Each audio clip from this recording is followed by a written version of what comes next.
people that have lost children, it's hard to get them to talk about it, and especially men. Men, right? Clam up and not talk to anybody. I don't need to talk to anybody about anything.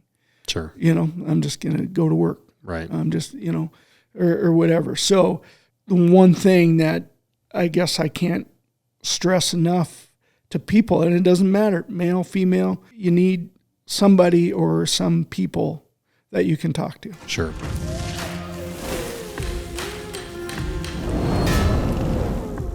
So, how's it going? Good. Thanks for coming out. Yeah, you bet. I appreciate it. How's the winter been going?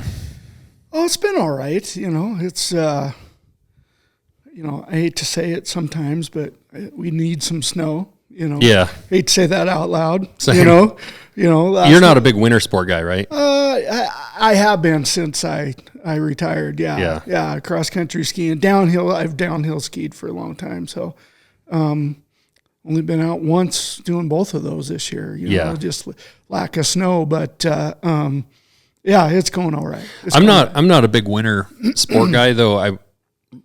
I think I would. I just never got into it. Honestly, when growing up, my family, we couldn't afford to do it, so we didn't ski. Same with mine. It was a school field trip once a year. Same. So I made honor roll. I made honor roll 1 year for 3 quarters in a row. Right. So I was qualified to go on the school ski trip. That was the reward for honor roll, and then the rest of the time I had C's. Right. I literally worked my ass off. You were motivated 1 year. For 3 quarters of a year to go on 1 day ski trip. Right. I would have been better off just pay to go and it showed my parents I actually could get better grades. Right. Yeah. Which was also a mistake on my part. Yeah. Isn't there? Yeah, you set the bar a little too high there. But yeah, I mean, like you, I grew up 50 miles from a ski resort. Oh yeah, I mean, and we never went. But I got into a little bit of skiing with my wife. She's a terrible teacher because she didn't tell me like how to stop. So I kind of did the whole go as fast as possible until I decided it's time to abort and have a giant crash. Yeah. But no, I'm on as far as snow goes. I'm not a big fan of winter. I don't mind winter in December and January. Maybe part of February, but it's when you're still getting snow in March and April that it really starts to get annoying. Yeah, I'm similar, but it's like after the holidays. Yeah. And then you get to about the middle of January, it's like, okay, I'm over it. Yeah. I kind of want to be done. Even though I like to ski, it's like, if it just snowed above like 5,000 feet, it'd be perfect. It's actually been a little bit annoying that it got so nice in the last 3 weeks because then all our snow melted and we were left with just mud. Right. I'd rather have like been spring break 20 and just frozen than, God, everything's just been a mud hole around here. Yeah. But I'm with you. We're at the point where like we need some serious snow. Yeah. Yeah. And we only got about a month left of real.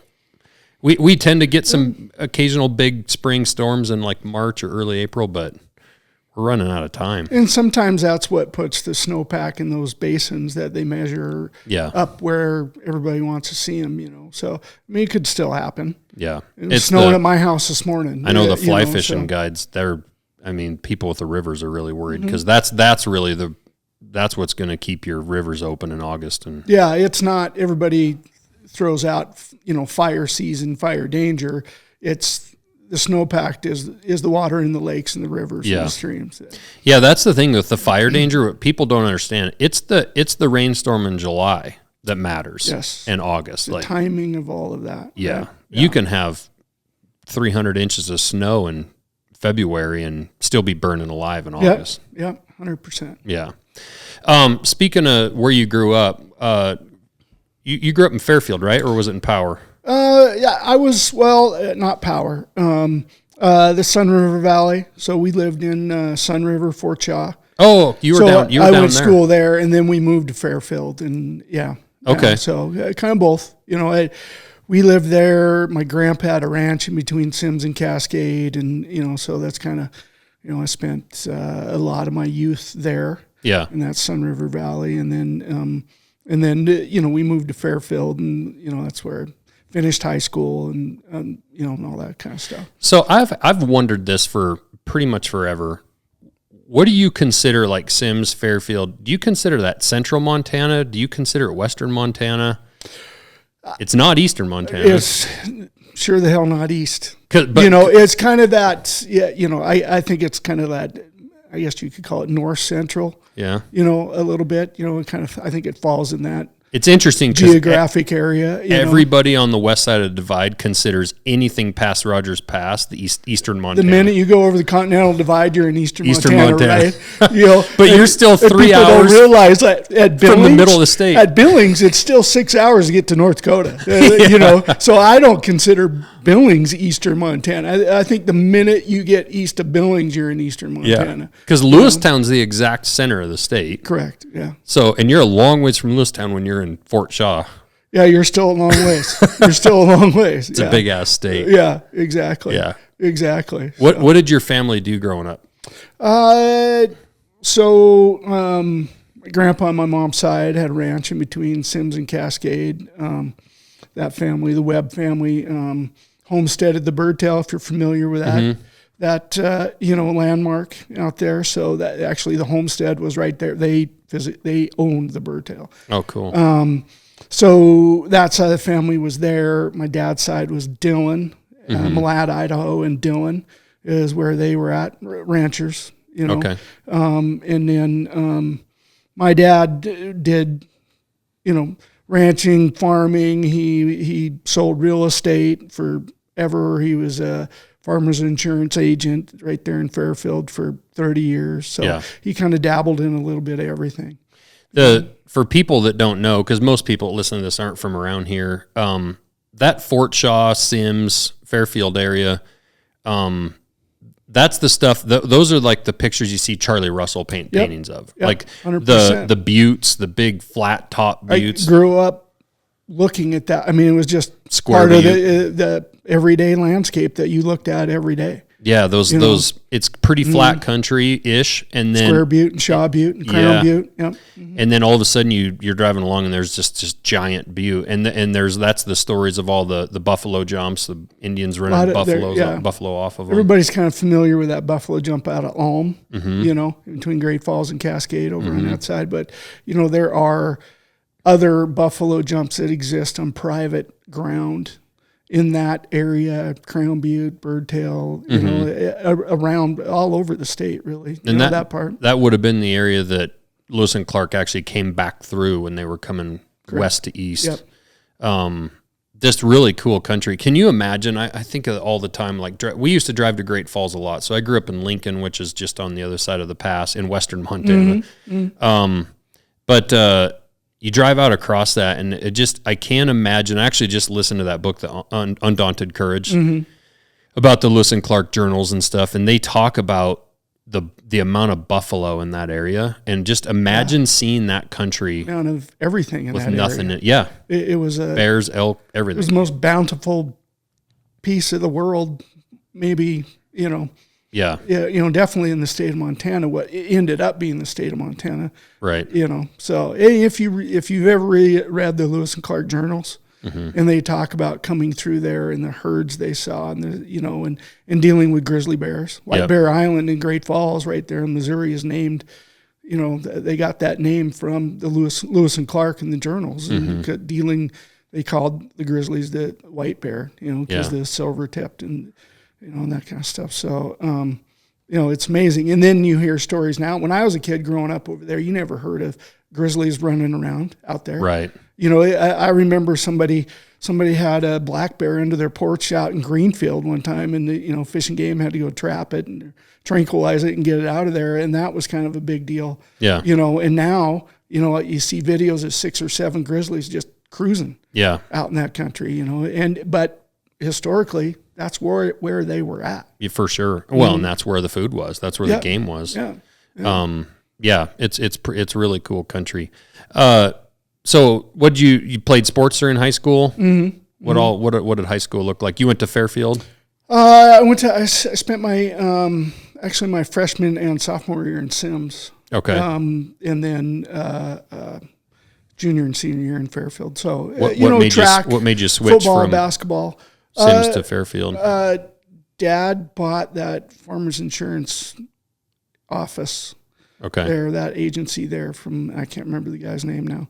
And so just, he's doing business there. He wanted to live there. Yeah. So we moved up there, and it was good. It was a good move. Yeah. I felt, the thing about Fairfield was immediately at home, I guess. Yeah. People were great. I mean, it was just welcoming, happy to have you. That community that's like how I feel like small towns should feel, or like when I envision what a small town is in Montana, that Fairfield, it's far enough away from Great Falls that it's its own thing. Mm-hmm. That's the thing we struggle with in Frenchtown. I think all the towns around, whether it's Clinton or Frenchtown or wherever, 100%. Everybody that lives in these areas, they work in Missoula. Mm-hmm. And there's not as much involvement in your community or pride or, hey, we need to have a fundraiser for Betty or whatever. And, and we, Frenchtown does pretty good with like the fundraiser stuff. Frenchtown does great with that. But there's so many people that live in our community that just commute every day in and out. Look at the infrastructure. I mean, for as many people that live out here, as big as the school is, there's really no town. Right. Really not your quote unquote town that you see maybe in some other spots, or a place that's a little more farther away from a larger city, Yeah, Fairfield has a nice little downtown, Augusta, Choteau, but Fairfield's, and man, they stand behind their sports teams. And and one of the great things about Fairfield people is if you're from there, whether you raised your kids there or not, I mean, they're still following you. They'll follow your kids. Oh, hey,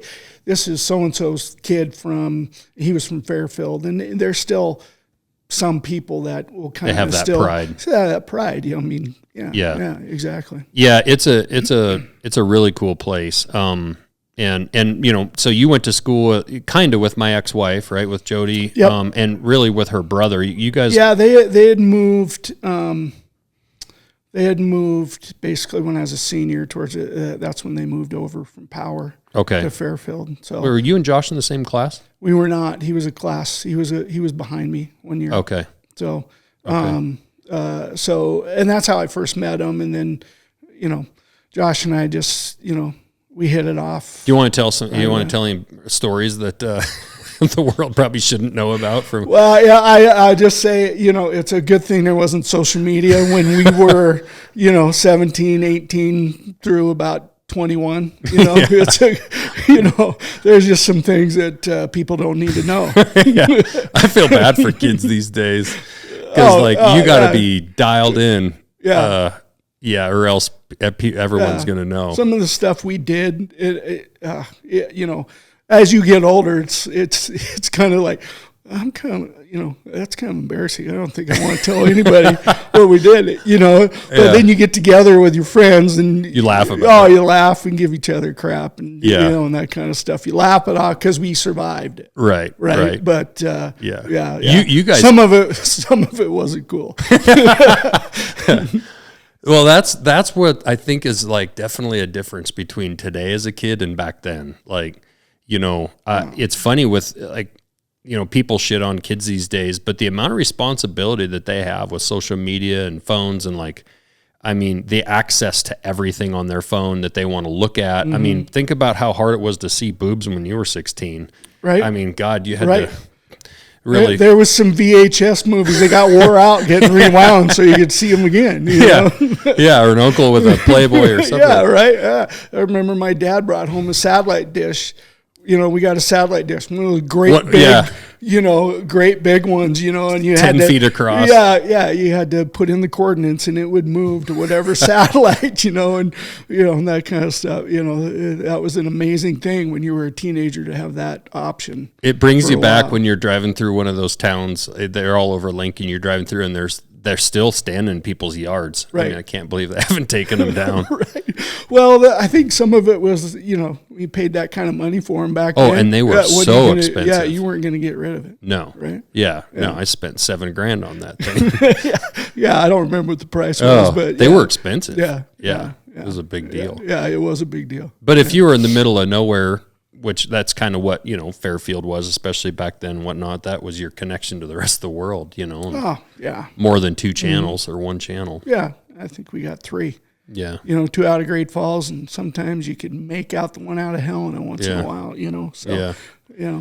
So, Yeah. So then you went to college. Did you come to college over here? I did. Yeah. Yep. University of Montana. Yeah. And were you roommates with Josh and those guys then, or? So Josh went to Miles City first, right. and then Butte from Montana Tech. He was playing basketball, and then once he got done with basketball, he moved to Missoula, and that's when we became roommates. When he got done at Tech. As soon as he was done with basketball, he was like, "I'm out of here."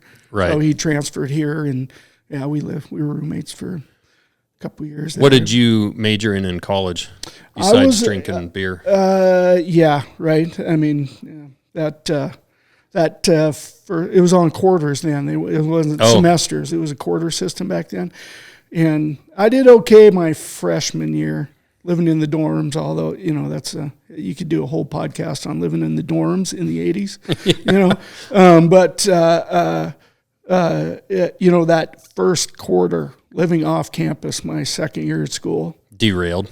Complete waste of money and time. I mean, it was just, I should have just, I donated my money to the University of Montana there, and then, it's like, I got to quit screwing around. It's like, I need to figure this shit out or not do it, So anyway, I was a political science history major, and I was going to be a teacher. What? Oh, really? Mm-hmm. What made you, were you interested in history, politics? Like what was history, and political science was just a good thing to add with it at that time. I guess what pushed me that way, I'm horrible at math. Yeah, same. Like I can figure out like carpentry, angles, that kind of stuff, but set an algebra textbook in front of me and I'm cooked. I always say where I went off the rails is when they started adding and subtracting the alphabet, it became a problem. Right. What happened to the numbers? Right. Yeah, exactly. Yeah. I'm okay with numbers. Yeah. Yeah, you start throwing in Z and X, it's Y, it's a problem. It's like, why? Why do I have to do this? Why does A equal Y? Yeah. I don't understand. Yeah, exactly. So, so I guess that's part of what pushed me that way. Yeah. And then, I just kind of felt like, being a teacher was something that I would enjoy, I guess. Yeah. So how long did you stay in school before you finally decided to do something different? So I kind of went to school, I guess part-time, I went full-time my freshman year. And then after that, because of the quarter system, I would take spring quarter off every spring, and I would work spring and through the summer for the Greenfield Irrigation District there in Fairfield. Okay. And spraying weeds, and then on the construction crew and that kind of stuff. So I took a quarter off every year after that. So I was... That equals to like an 8-year college plan? It was going to be probably about 6. Yeah.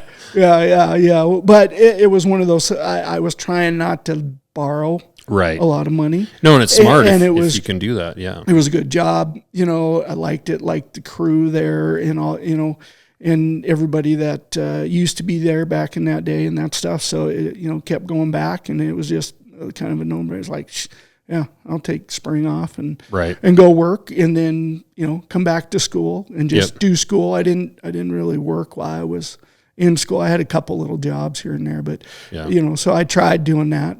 And anyway, the last fall, I was going to go to school here at the University of Montana. The general manager there at the irrigation district, they were doing a big project between Fairfield and Power. They were putting in, it used to be all gravel road. There was no highway between Fairfield and Power.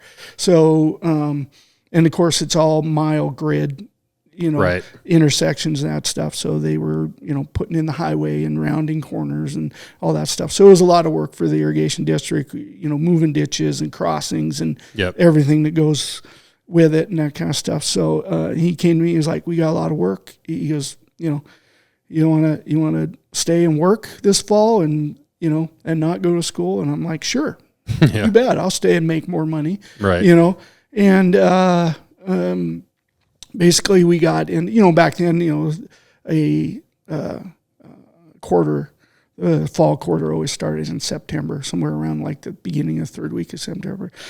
So I didn't go. I just kept working. And about the second week of October, he's like, I'm going to have to lay you off. Oh, shit. It was like, what? Yeah, I'm going to have to lay you off. Today's your last day. Holy shit. A month in. It was like, you promised me work to the 1st of December. Yeah. That's why I didn't go to school. Yeah. It's because you promised me that you could keep me busy to the 1st of December without a doubt. Yeah. If, and I quote it. And he's like, yep, sorry, I'm going to have to lay you off. So I was searching like, oh, shit, what am I going to do now? So guy that owned one of the grocery, back then there was 2 grocery stores in Fairfield, and Kevin's Food Farm, Kevin McWilliams, I started, and I worked there when I was in high school, like on Saturdays when I wasn't in sports and that kind of stuff. So I started picking up a couple shifts at the grocery store, and what am I going to do? I mean, the quarter's already started. It's too late. I can't go start school. Right. So, anyway, your ex-mother-in-law, Cheryl Heinrich, she knew the UPS guy really well, and he kind of put out the word that they needed somebody for over Christmas. So she got me in touch with him, and long story short, I got on with UPS for that Christmas season. And so I started right about Thanksgiving and worked through Christmas, through till Christmas Busy Eve. season. Yeah. That, as a seasonal Christmas hire. And then I came back over here and went to school, and then just put my name in and ended up getting on here out of the Missoula Center at UPS. That would have been in 92. Okay. So the spring of 92 in May, I started working for UPS. And that was pretty much at that point in time. Were you full-time? I was full-time, but I was still seasonal. Yeah. I was what they called a vacation coverage hire. And then from there, you pretty much had just stuck. And I worked through that spring and summer, and I worked full-time. I worked every day. And then September 1st, the center manager in Missoula pulled me aside. He's like, you want a full-time job? Or do you want to keep going to school? And it's like, no, I think I'll say, at that time I was honestly kind of sick of school, and it's just like I can make more even if I get laid off a bunch, because they do it's like a daily call in, am I working? No, yes, so even if I ended up with a couple months laid off at UPS, I was still going to make more money in a partial year than if I would have finished school and become a teacher. It became a teacher. Which is so at that time I made the decision to follow. Yeah. I'm taking that job instead. Well, I mean, you are going to college for 2 reasons. 1, for money to get a job, and 2, maybe to get trained where you can do a job you love. So, but if the money doesn't add up, then it really becomes like, how much do you love that job? And honestly, I didn't love school. Right. I mean, I didn't. Well, and it's so probably best if you think about how school and teaching and everything has changed since that day to now, like you'd have probably also been real fed up with just how things are today for teachers. A couple guys I went to high school with in Fairfield became teachers and are still, in their 30 whatever year teaching, and they loved it.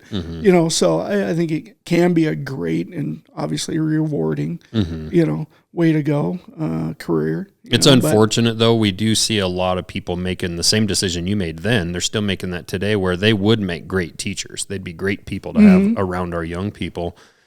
But they make the financial decision because it's like, it's not even really close to what, they can make doing some other things. It's unfortunate. And I like to think that I would have been a good teacher. I love dealing with kids. I love teaching kids things.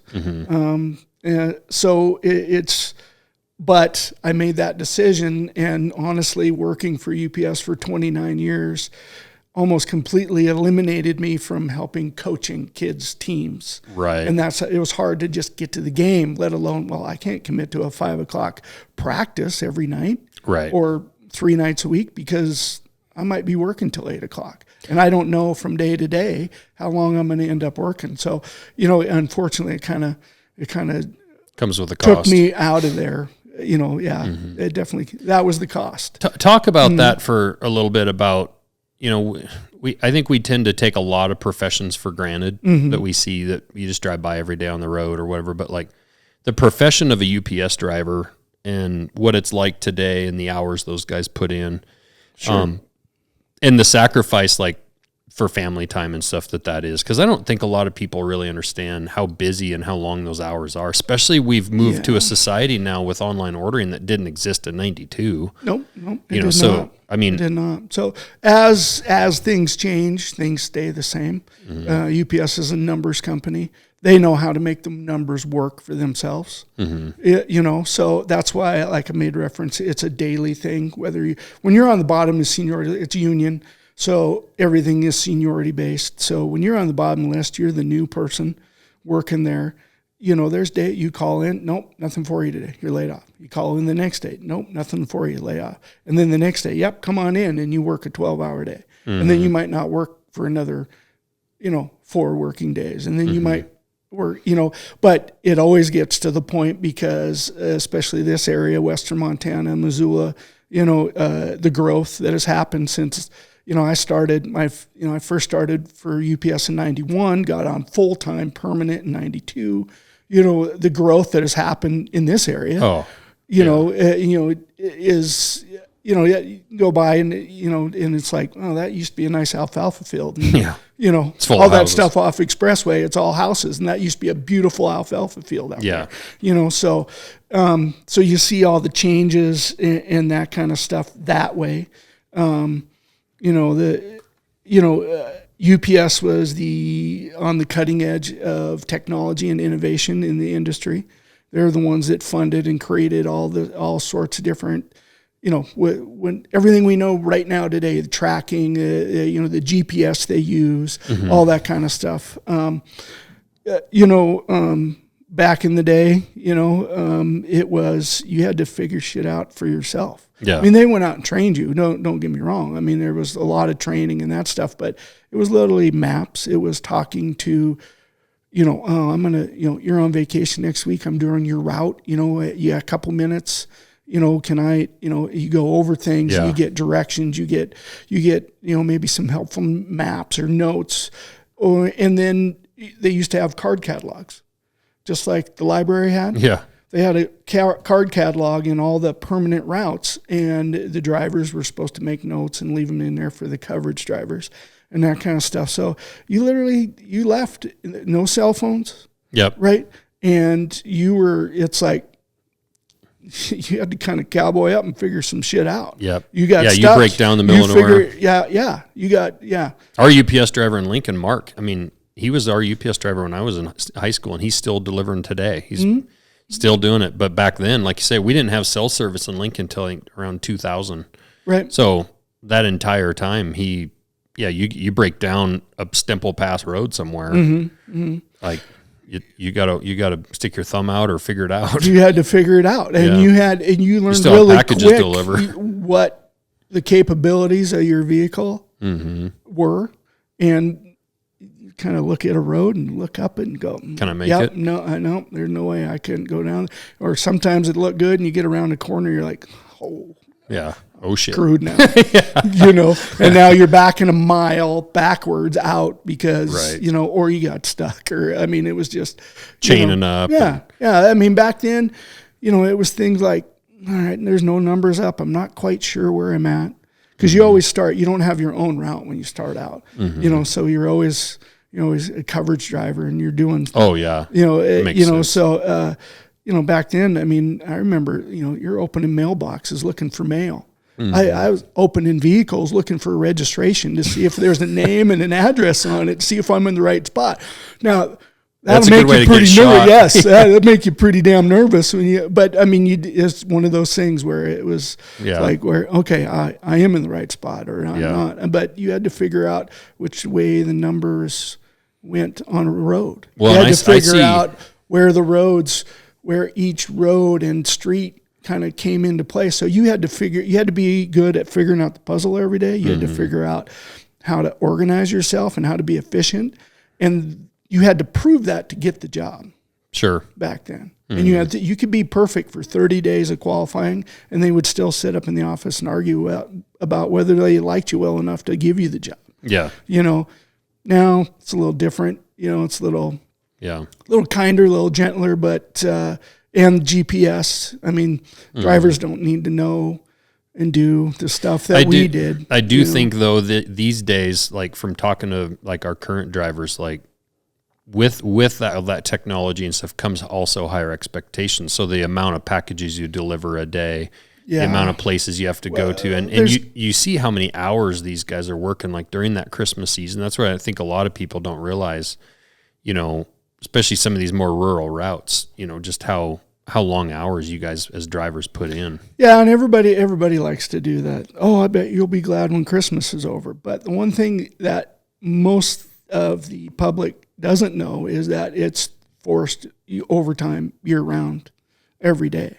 Oh, really? Right. UPS wants to have you more like a 9.5-hour day every day. So, I mean, 29 years of doing it, I average close to a 50-hour week. Right. Every year, for that whole time. So, but, the other side of that is, I started when I was 23, union, the pension and all that kind of stuff. So, I was able to, I walked out of there 4 years ago and I just turned 55. Yeah. So, when you tell people that, they don't have a lot of sympathy for the hours you worked, right. And that, but it's something that not everybody can do, I think. Right. Sure. Not everybody's going to put up with that for 29 years. Yeah. But, you can sit and wring the negative out of anything, right? Yeah.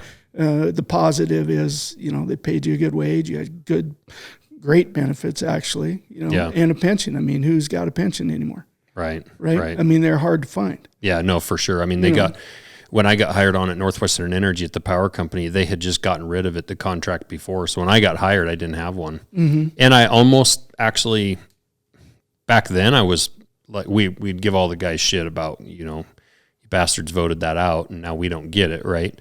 So the old guys still had it, and they used it. The power company, they were smart. They used it as a negotiating term, like, we'll give you guys all 15% pay raises or whatever that was, or 20% over 4 years, but you got to get rid of the pension. Well, they have a pension. Mm-hmm. So they're like, we'll take the pay raise, Right. But then over time, of course, then the next contract comes around and the power company's like, you got a 20% pay raise this time you get zero. Right. They just took it back. And you don't have a pension. And all the young people for the rest of the time don't have a pension. So we didn't have that. And I do think in a way it waters down your employees. Mm-hmm. The quality employee that you end up with over time, because maybe that really good guy's like, I'm going to go work somewhere else where, the retirement's better and, sure. Whether it's a pension or whatever, I was almost a little glad I didn't have it at the end when I quit to do this, because had I had that would have been one more reason not to quit. Well, right? I can tell you there's a point where, it's probably, even though you're fully vested, I think at 5 years, there's a point about year 15, to 18 where you're like, it would be stupid to walk away from this now. Right. It's kind of like guys in the military. I didn't plan on being there for 29 years. Guys in the military, when they get their retirement at 20, once you get to 12, 15 years, then like no matter what you want to do, you're kind of stupid to quit at that point. Right. There's a point. It's like, ride it out and get to 20. Right. Exactly. Mm-hmm. So, it was a great company to work for. Everybody always asks me though, do you miss it? I don't miss wearing that much brown and working for that company at all. Yeah. What I miss is the people I worked with, the people you meet out on your route, and I had 2 routes in 29 years. I was cover driver for 8 years, and then I was downtown Missoula for 17 and a half, almost all of the 17th year, and then I went to Ronan for my last 3 years. Mm-hmm. I met some amazing people. My wife that I have, right now, Lauren. I met Lauren down there. Oh, really? Yeah.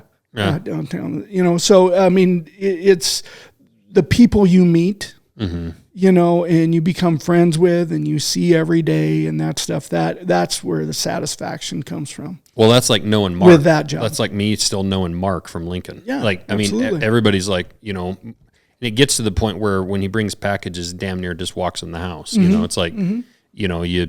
become pretty close to him, and he's a super good guy. So it's just like, I go downtown Missoula. I left downtown Missoula basically first September of 2017, and I walk down. I still run into. There's still a lot of people working down there and owning businesses down there that were there when I was, and sometimes I just swing in downtown and go visit once in a while. Yeah, a few people. So that's the part that you miss. Right. So at what point did you get married? Was it right out of college, or when you started UPS, or when you? So my first wife Jen and I, we got married in '94. So I had been working at UPS for a couple years. She liked the brown suit, I guess. Apparently, yeah, she really did. Yeah. So we got married in '94. Okay. Yeah. And then you guys had kids. Yeah. What years did you have kids? Cole was born in '96, and Emma was born in '99. Okay. And you guys, much like with our kids, you guys were involved with sports. Those kids were in sports and drama. And what things was Emma into? Emma was into, I wouldn't call it a struggle. I started to say struggle, but it was more of a search. What did she like? I kind of begged her to go out for basketball in junior high. Like, come on, please, just try it. You know? And it was okay. She didn't love it. Right. Same thing with volleyball. And she did it. She did both of those, her freshman year in high school. Mm-hmm. And at the end of her freshman year, she's like, I don't really want to play either one of those. I'm not really enjoying it. It's okay. I don't, I don't love it, type of thing. Yeah. And then in there, I had got into cowboy polo, so we were running all spring and summer with the horses all over the state. Playing. Did the kids do that with you too? Yeah. Did they? Yeah, both of them. Once they hit 12, it was back then there was some rules, and it was like you got to be able to hit the ball out of the zone at a gallop, So cowboy polo, I mean, that doesn't happen in most neighborhoods in America. No, what is that? No, cowboy polo. There's some different origins and variations through the country. Palmetto polo down south, like Florida and stuff, and then obviously you got arena and field polo. Field polo is what you see on TV. That's what Prince Harry's playing, and Prince Charles and that kind of stuff. Cowboy polo started in the 50s, and it was a way, they had a mounted sheriff's posse, in every community, or not every, but a lot of them, almost, I guess I say that. And really, I mean, places like Valier had a cowboy polo team once upon a time, but it was a way to keep a mounted sheriff's posse ready. Okay. It wasn't what it was. I mean, it wasn't like anybody probably in the 50s even were running down criminals, but it was more of that. They did a lot of search and rescue. Sure.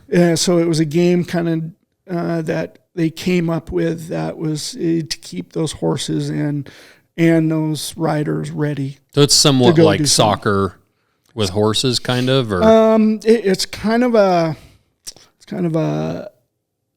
I would say almost a little or hockey. Football, hockey, pretty physical on horseback. Yes.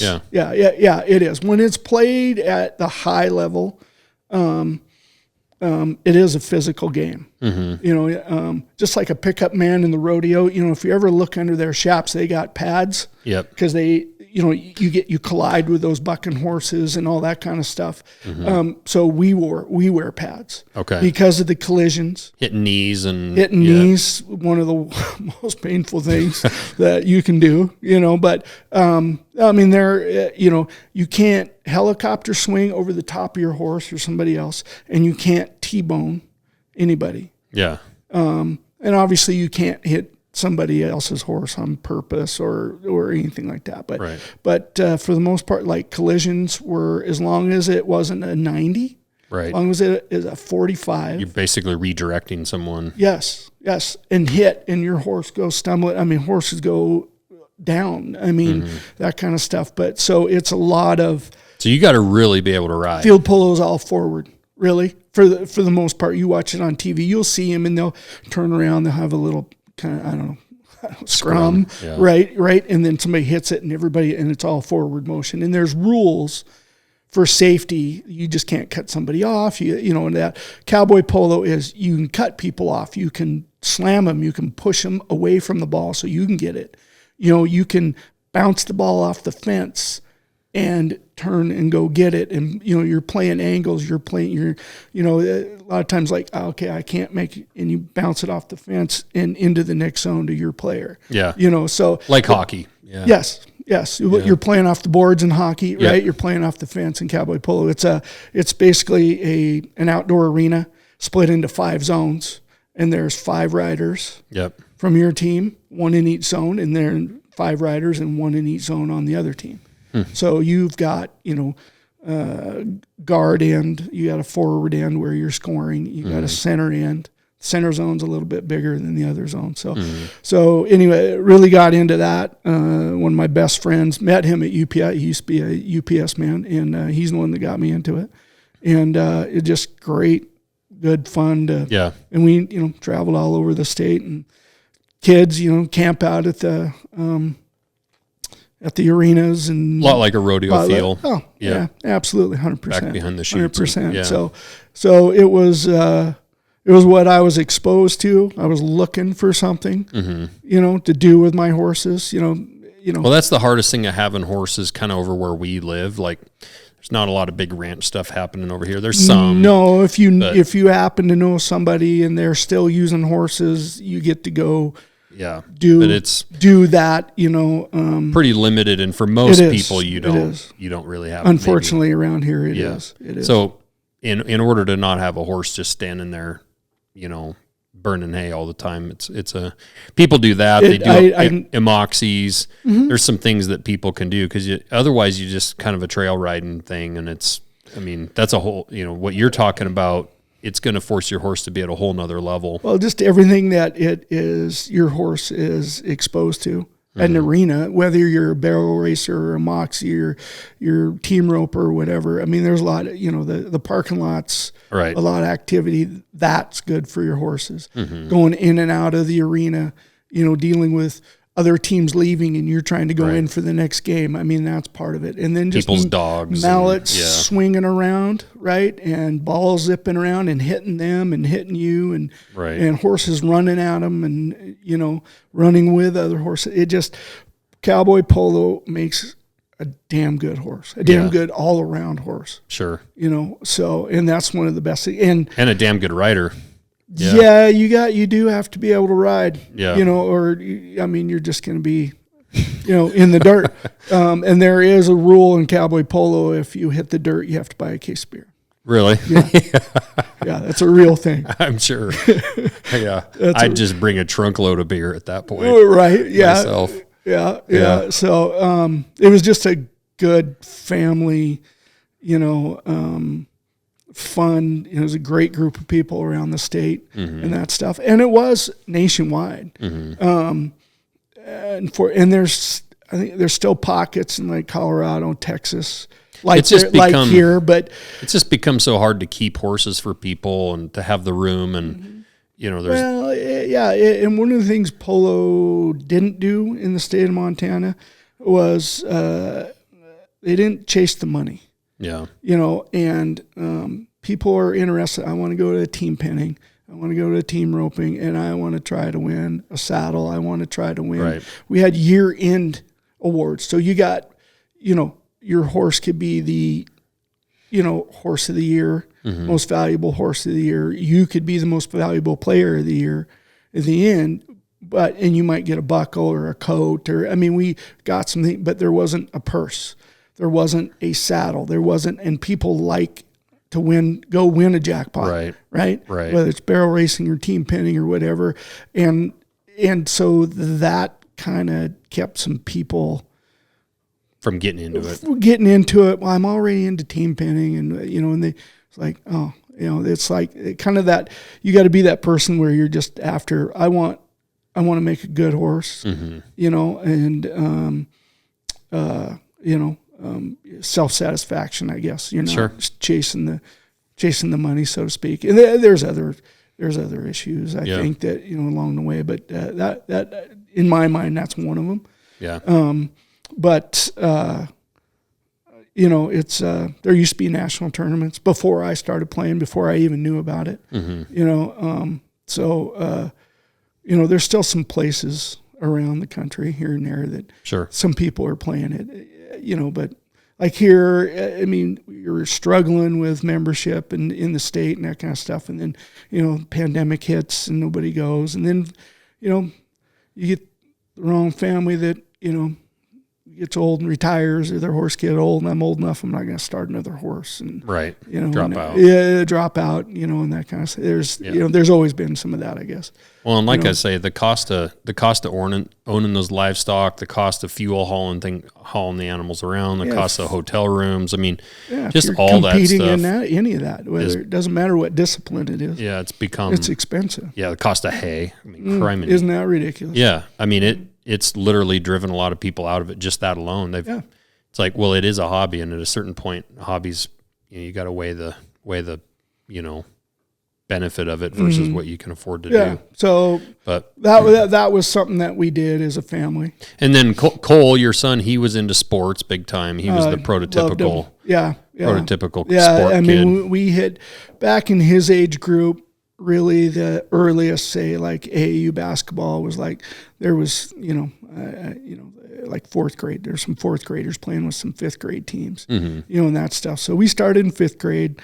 Back then, it wasn't Missoula youth football; it was Little Grizz football. You know, so that all started in fifth grade. So, you know, Y soccer. You know, Emma, you know, did Y soccer also. You know, physical activity is an important part of mental and physical development. You know, it's not. And then you guys hunted together too, right? Yeah. You guys hunted, used the horses for hunting. Yeah.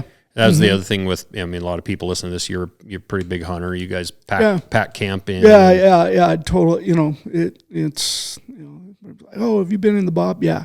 Well, who'd you go with? Me and some friends. Right. You know, we did it, you know, so it's, you know, a little more, old school, you know, and my friends, you know, we put in a camp together every year and had for a long time. Oh, everything, you know, so the whole thing. So, and my friend Doug, who got me into cowboy polo, he's got a cousin that started outfitting here a couple years ago. So Doug and I this fall spent a week just packing supplies, just packing for him. Yeah, you know, took a couple of our own horses, used his mules, and just spent a week doing that. That's cool. So, it was awesome. Yeah, there's nothing. It was the week in October that it snowed a foot, but you know. So, but yeah, it was a little wet and miserable, cold. Yeah, a little wet and cold. Yeah. So, well, and then Cole was quite the standout on the football field in particular. He went to Hellgate High School, right? Yeah, he went to Hellgate. Yep. And then, and he was a heck of a basketball player too. Yeah. His junior year, they won the state championship. His junior year,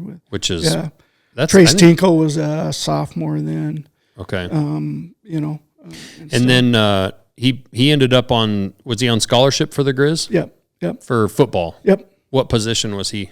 Defensive end. Defensive end. Yep. And he was a big kid. What was his like height and weight? He was a pretty big. Yeah, he was 6'5". Yeah, and 235. Yeah, he very similar to Hank. Like, it's amazing because there was quite a stretch there where I hadn't seen him, and I remember him being like Hank, little kid running around, and then people's reaction to Hank now too that haven't seen him for years. You're looking like, up holy at him. Shit! Like that kid grew like Cole grew like a damn weed, but yeah, and his age and his shoe size were the exact same until he was 13, and then his foot quit growing, but he kept going. But well, he's lucky. When he was quit at 10, 13. he had a size 10 men's I remember thinking there was one point in there is like, cause I wear a size 10, and it was like, all right, when he hits size 10, I'm going to buy him some really good quality stuff. Cause he's only going to be in it for a few months, and that stuff. And he went from a size like 8.5 to an 11. He just skipped he skipped my size. And so it was like, That's what I did that last year with Hank with hunting camo. Bought him a whole bunch of new Sitka gear. Because last Christmas, not this Christmas, but the Christmas before, he was my size. And even still this Christmas, kind of. Last year we were pushing it. This year it's like almost a little small for him. Right. But I just totally plussed up my inventory. Right, exactly. But boot-wise, it's funny you say that about Cole's shoe size and age, because Hank is still 15 and he wears a 15. And he's done that. Yeah. But his feet seem to be... I'm pretty sure they're done. So I think when he turns 16, he's going to be past his shoe size. When you start getting into 15s, it's a little harder. Not everybody has a 15. It's a problem. Yeah. Yeah. At 15, it's still like you can find a pair sometimes, but I've definitely heard like hopefully he's done at 15, because once you get to 16, it's all over. Oh, like, it's total. You just special order. Yeah. Yeah. I used to, I remember Sports Authority and Gart, and that, and Bob Ward's. I go in and their sale racks, and it was like, oh, there's a size 13 pair of Nikes, and just buy them. Yeah. Because even 13s, most of them have them, but your options are limited. Yeah. Yeah. If they have a certain kind they like to wear, it's like, well, I better get them now. Yeah. No, that's what we've been on. Let's talk about Cole's accident and kind of what happened there, and kind of really the reason for this podcast and what we're going to get into. Right. It's a hard one, because like I don't even know how to ask the question or how to get into it. But basically, what happened with Cole? I was at some friend's house. He'd been in town with his girlfriend, went out to dinner. His mom and I actually ran into him. We decided spur of the moment, let's go to a movie. Well, Cole and Bree had gone to a movie, and we ran into him as we were going in, and they were coming out. And Bree had talked him into I remember that movie, 50 Shades of Grey. Oh, God. Right. So he went to that. And he comes out, and he turns beet red when he sees us. I'm like, what movie? Oh, 50 Shades of Grey. And he just stood there, and he kind of looks at me, and he's looking at his mom. And I'm like, you saw 50 Shades of Grey and walked out and ran into your mother. That is hilarious. That is hilarious. So, obviously we did the movie and went home from there.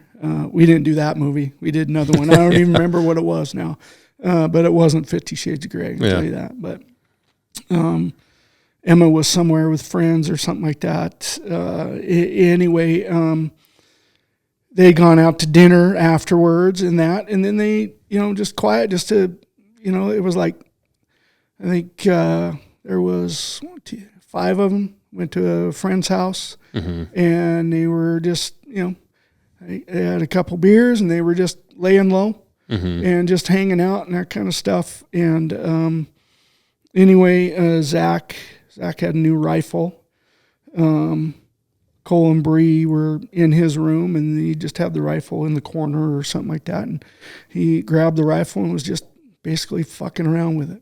Everything I taught him not to do, that he knew he shouldn't do. And the gun went off.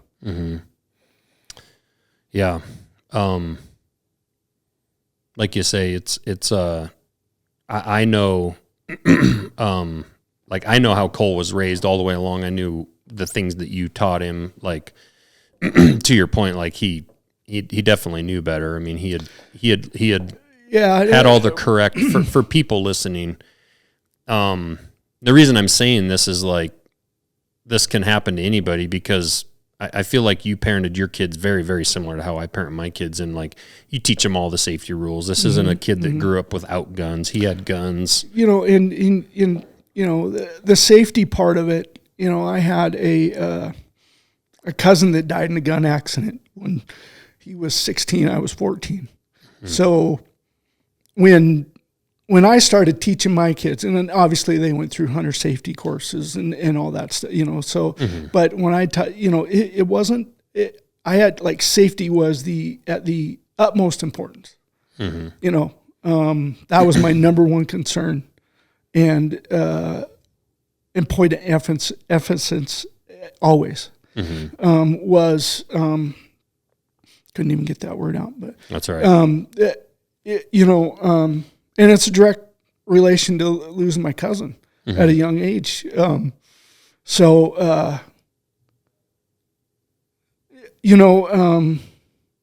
I just harped on it. And we were not like, we didn't throw a cooler of beer in the truck and then run up some road somewhere and start blasting the shit out of everything. Right. I mean, we sat down, we went gopher hunting. That was about as close as you would get to just kind of screwing around. Right. But go gopher hunting. And I took him gopher hunting every spring when it was at its best, and that kind of stuff. And then we sat down, at my place in Clinton. I could set up a little range, set up a table and that stuff, and we just target shoot. Right. And I'd start them with the 22, and then move them into their gun that they were going to hunt with, and we sat down, and the idea was to just, become a better marksman. My philosophy was, we're not out here just blowing shit away. We're putting meat in the freezer. That was the whole point, to make a clean, ethical shot, and get something on the ground, and, and we're using the horses and we're packing it out and, doing it all the, right. Some people call it the old fashioned way, I guess, but, it's just the way of doing it that I love. Right. But with that comes a lot of responsibility, even like with the horses. I mean, how you walk around a horse, how you saddle a horse, how you, everything you do with a horse, there's a safety factor with that. And there's a potential danger with horses. And then same thing with guns. There's a safety factor around that. And there's a way that you handle it. I think most of us, I mean, you're going to teach your kid the right way to do things. It doesn't matter what it is, right? Here's the safe way, how to drive. I mean, living in Clinton, and they were, they had to go to school in town or high school. So, and if you're in activities, you're not riding a bus, you got to drive. So, how to, drive safely. All that UPS training I got, I went right into my kids. Right. You don't adjust the radio or the heat or right. You don't look at your phone while you're driving. It's like get in, start your vehicle up while it's warming up, adjust your climate, adjust your radio. Right. And then you drive and you pay attention, no distracted driving. So, I guess, everything, but, I think I did emphasize firearm safety. Yeah, for sure. Just because what had happened in my family before. What so what do you remember about that night, about getting the call and going? I remember headlights coming down the driveway. Oh, really? Yeah, and I thought it was Cole. I thought Cole and Bree, and maybe they had a couple too many, and they weren't going to drive back into town because they're both going to school at the university, both living in the dorms at the time, and knew that they were going to be out at Clinton at Zach's house. And so I figured it was them coming down the driveway. And so I get up, I'm in my underwear, I'm going to go unlock the door, because I hear knocking at the door, and I go, and it's the sheriff's deputy standing there. So I'm like, oh, okay, yeah. He goes, can we come in? I'm like, yeah. And I'm like, and so I went and got my wife and put on some clothes and come out, and they had told us what happened.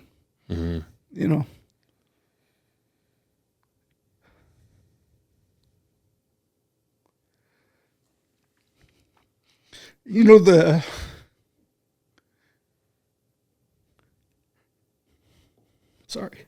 No, you're good. Take your time. The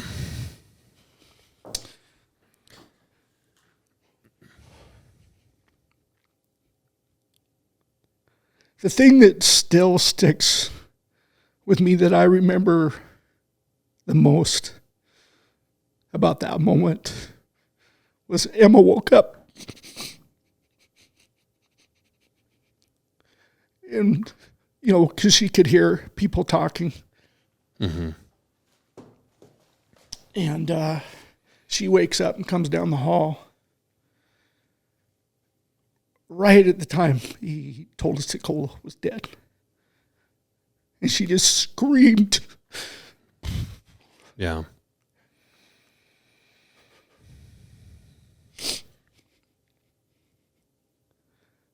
And it'll be 9 years in March since he died. And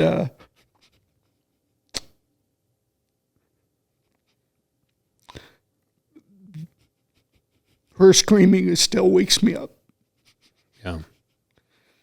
I still hear it, and just from completely asleep, dead sleep, to just wide awake. Mm-hmm.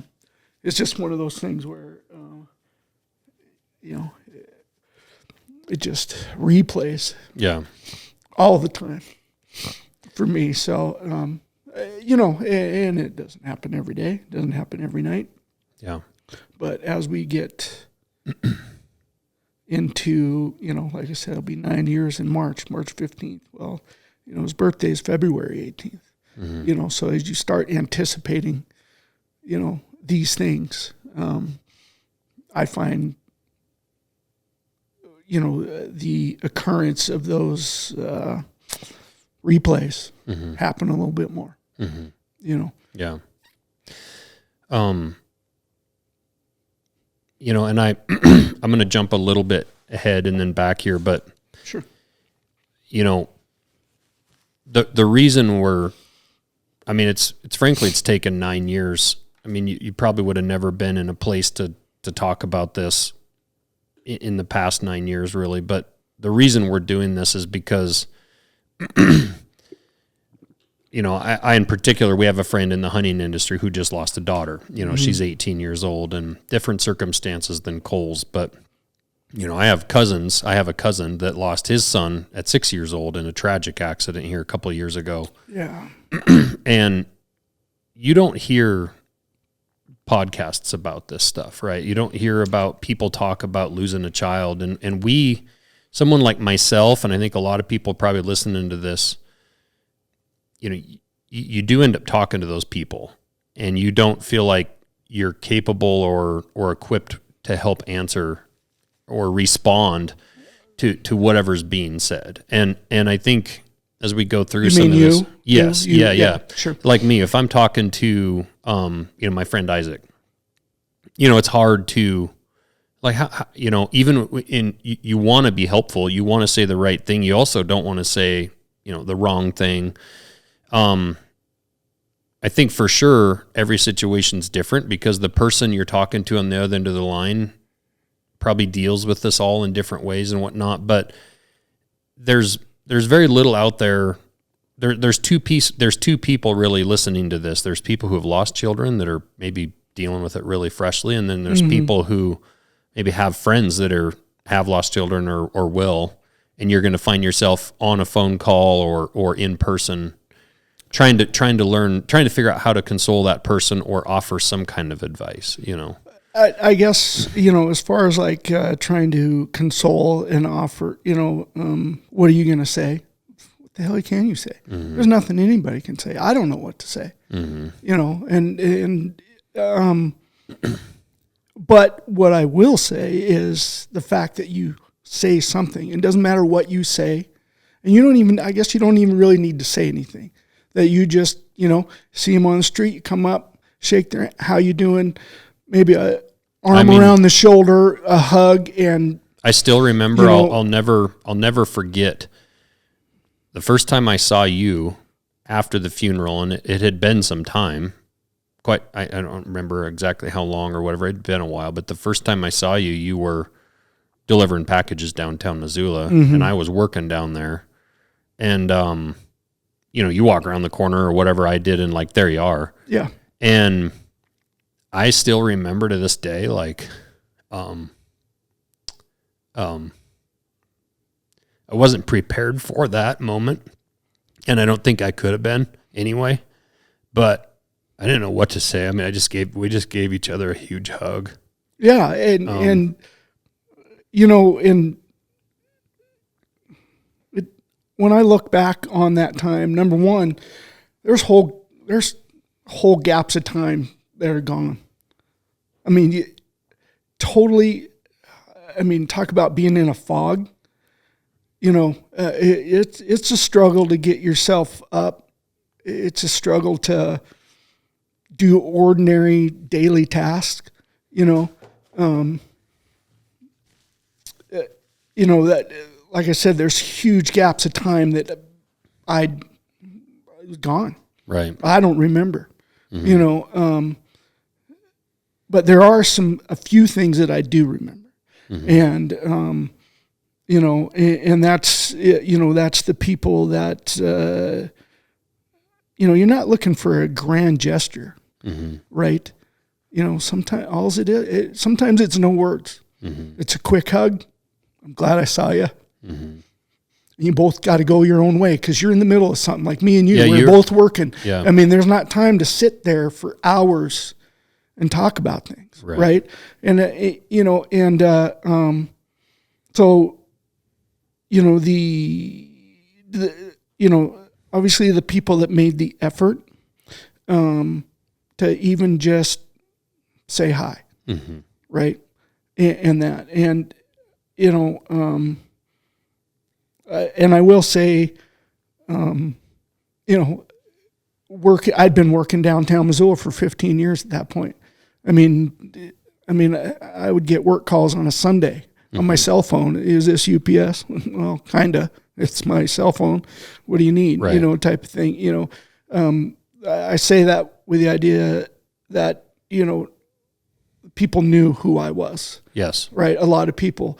I couldn't shelter away somewhere.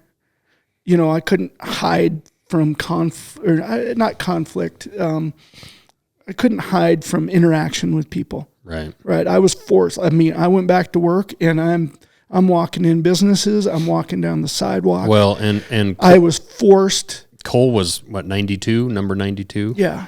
And his number was hanging in damn near every business's window downtown. Yeah. I mean, and that's your delivery route. Yeah. Yeah. It was, it was one of the most amazing things, that, you take something so tragic and painful. But the way downtown Missoula rallied around me and my family, all of Missoula, in that area is Frenchtown. I mean, it's the whole area. I mean, a lot of friends out here in Frenchtown and it's that Grizz family, really, the Grizz. It's that Grizz family. It's that, people you've known for a long time, people that, you met in college or, and used to bump into at games or at the bar or something like that once in a while, or and then just at work. I mean, so the amount of support that we got was absolutely amazing. What I did for, my job, my career, forced me into interaction with people. How long did you take off before you went back to work? 3 weeks. And I wish, and, looking back at it, I should have taken 3 months. Yeah. I don't know if it would have made it any easier going back though. Yeah. Because God, like I said, just the amount of, it was, sometimes overwhelming amount of support. Right. But not that's not a negative thing. It was positive, very positive. But just the fact that you're not really even allowed to not talk about it for, in a normal situation, you might work around a handful of coworkers, and then they maybe try to let you have some sense of normalcy, like throughout your day, the rest of the time. If you're on an excavation crew, you're going to have your talk about it. And then as dudes do, probably sometimes to a fault, you're all going to bury it and be laughing and joking about something tomorrow just to try to mask or cover it up. But it'll serve as a distraction, but you may not talk about it again for months or years with those guys. And I was literally like I said, that first year, there's whole chunks of time that I don't know. I couldn't tell you sometimes what happened, how I got through the day, that kind of stuff. But I would say it was probably a good 6 months where it was every day I had an interaction with somebody that I hadn't seen yet, or who hadn't seen me and wanted to say something. Yeah. And that, and I will say over that whole period, I only remember 2 that I would put in negative. It was a negative interaction. Like insensitive or... Yeah, maybe 3. There was one fella worked at the county, and you see him at Hellgate games all the time. He loved watching my kid play. He liked to, I'd see him at games all the time, and there was a time where he would cross street when he'd see me, he'd cross the street to come talk to me, talk about sports. Right. Cold eyes. He's crossing the street to avoid me. I haven't uttered a word with that guy ever since. Yeah. Did that bug me? Yes. But there's a point where that's him, that's not me. That's his issue. So why am I holding a grudge? Why am I pissed about it anymore? You got to let it go. Right. And I did, but for a while it did bug me. I had one lady that I didn't see her, and all of a sudden I saw her, and that was probably around 6 months after. And I was actually having a good day, wasn't overly emotional, wasn't, in a pretty good mood, I guess, and she come up, started talking, and it was apparent she wanted a reaction. Mm-hmm.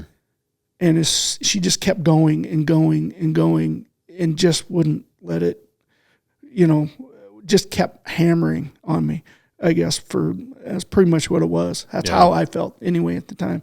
And until I broke down, started crying. Yeah. Well, she got what she wanted, and then she left. Yeah. That was the end of it. So, if I was doing something different for a job, if I was on a construction crew, if I had my own business or something like that, I guess it would depend what it is. But, it might not, I might not have been forced into that type of thing on a daily basis, day in, day out. Yeah. And that stuff over time, honestly, did wear on me. Yeah. I didn't really want to switch routes and go to Ronan. Ronan was it was a great place great route, great way to end my career at UPS. Sure. But one of the reasons, there was many reasons I decided, wear and tear on the concrete on my body. But another reason that I haven't really talked to anybody about, except for my wife, Lauren, is the fact that, I just got to the point where I was sick of being the UPS guy that his son died. Mm-hmm. And whether or not that's how I was being like, his son died, and you get, that kind of stuff. It was there in my mind anyway. Yeah. And I just got to the point where it's like, that's how people know me. Yeah. I'm not the UPS guy that, goes above and beyond and takes care of you. I'm the UPS guy, and his son died. Yeah. And a small part of my decision to leave downtown, but it was part of it. Mm-hmm. Yeah. What do you, for parents who lose a child in those first 2 or 3 weeks, maybe through the planning of the funeral, right off the bat in that first few days or week, whether it's for someone who is in that position or maybe a best friend of that person, what is that week or two looking back on it, like, were there things you wished you'd have done during that time, things that you did that you think were potentially helpful, or maybe it's someone, I don't know what you do if you're the person. I think I know what you're asking. Honestly, you're in no condition or frame of mind, or you can't put two thoughts together at that time. I couldn't. Yeah. I don't think my ex-wife could. Either at that time. To make decisions. You're just not capable. I wasn't. Mm-hmm. So we relied heavily on some people, some friends, very close friends, very good friends, that we relied on. One was your ex-brother-in-law, Josh Heinrichs. Mm-hmm. Yeah. He was,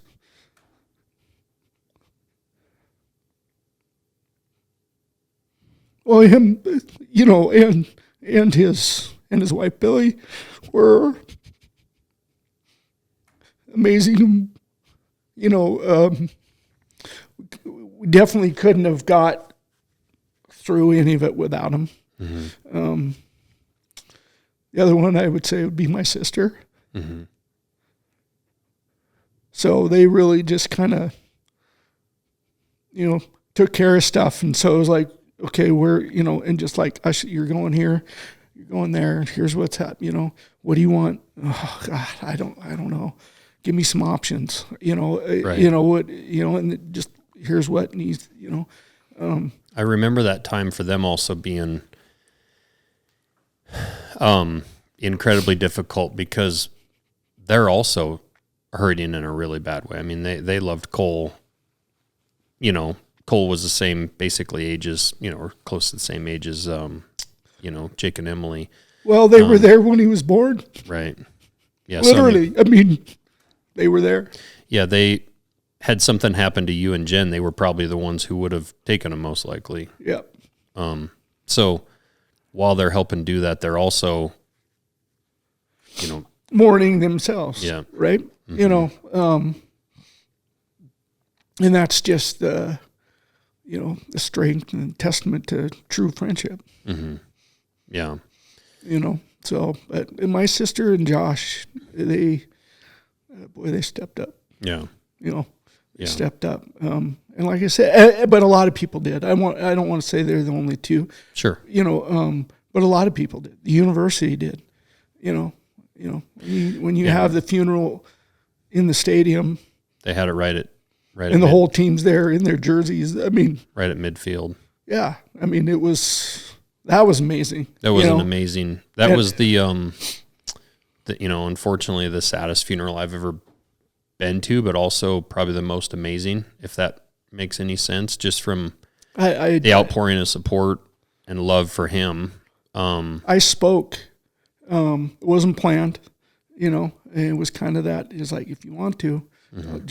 You just nod and let me know if you want to come up. And honestly, I couldn't tell you what I said. Mm-hmm. I don't remember. Mm-hmm. But it was just one of those moments where it's like, I need to thank everybody. Mm-hmm. Because from the flowers to the stadium to the university to, God, hate to start naming people and right. places and all that stuff, because I know I'm going to forget too many. But there was so many people. It was such an amazing outpour of mm-hmm. of just support mm-hmm. that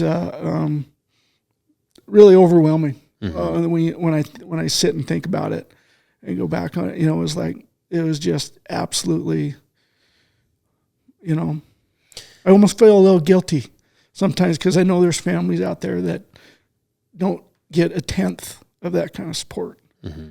And have to do it quietly and privately, and maybe they choose that way, mm-hmm. But but it spoke to I just can't think. Yeah, but it this whole area in this community that we live in, whether you're in Clinton or Potomac or Frenchtown or Lolo mm-hmm. or what, Missoula, mm-hmm. It just, Yeah, but that spoke really to how special Cole was. I mean, that's the reaction and the outpouring of support was a direct correlation to the kind of a kid he was, so that's, the kind of kid you guys raised. I mean, that's what happens, and then he did have a tight community around him with and this could happen in any town or city if you're on a team. I mean, that's part of being a team. If you're on a college football team in Des Moines, Iowa, at the same level as the Grizz or whatever, it doesn't matter if it's Dillon, Montana, or if it's the University of Tennessee. Right. You see stuff like this happen with kids at, Texas or Alabama, and there's a giant national outpouring of support, and it's just a correlation to how many people that they can touch. I mean, Cole could only touch, the amount of people in his area, but he did, and that was a direct correlation of that outpouring of support. And if he lived in Alabama and was playing for Saban, Alabama Stadium would have been full. It's just like Yeah, it was amazing, but the amount of support from from everybody. I mean, literally everybody. Talk about when you go back to work, and now like you say, 3 weeks. I didn't even know it was 3 weeks. I mean, looking back on it, that just seems crazy. Like you say, it should have been months. Part of my decision making was, it ended up not happening, but it was like, UPS can give me time off, but it's it's not paid. I mean, I still bills to pay. It's one of those things where it's like, you feel like you got to go back. I got a funeral to pay for. Josh, my sister, they spearheaded a GoFundMe, and the community was, generous. Doesn't even describe what it was. We paid for the funeral out of that, and then we took the remainder and, made a scholarship for in Cole's name at the university, for the football team. Yeah. So, and that is the Missoula community. Yep. I mean, and there's so many people to thank on that subject. I mean, it's just but you don't need to. I mean, those people, they didn't do it for thanks, and they know you're thankful. I mean, I know there's times, but you're that kind of person that you feel like I said, there's a part of you that feels guilty about it a little bit. It's like but very thankful and very generous and wonderful community that we live in.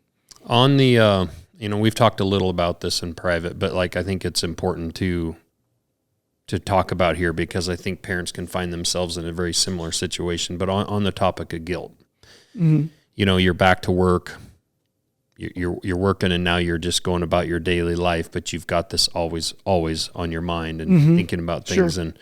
And the how could he possibly have had an accident with a gun?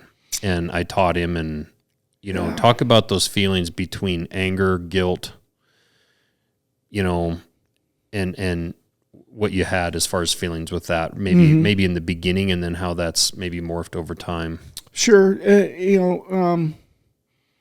Honestly, and still even probably to this day, I'm not good at being by myself for a long time. Lost in my own mind, my own thoughts. That's another part of that, I think, and that was another part of that decision to go back to work after 3 weeks. Sure. Even though my wife, my daughter, in that kind of, and my focus was them. My daughter in particular is that was the focus. But,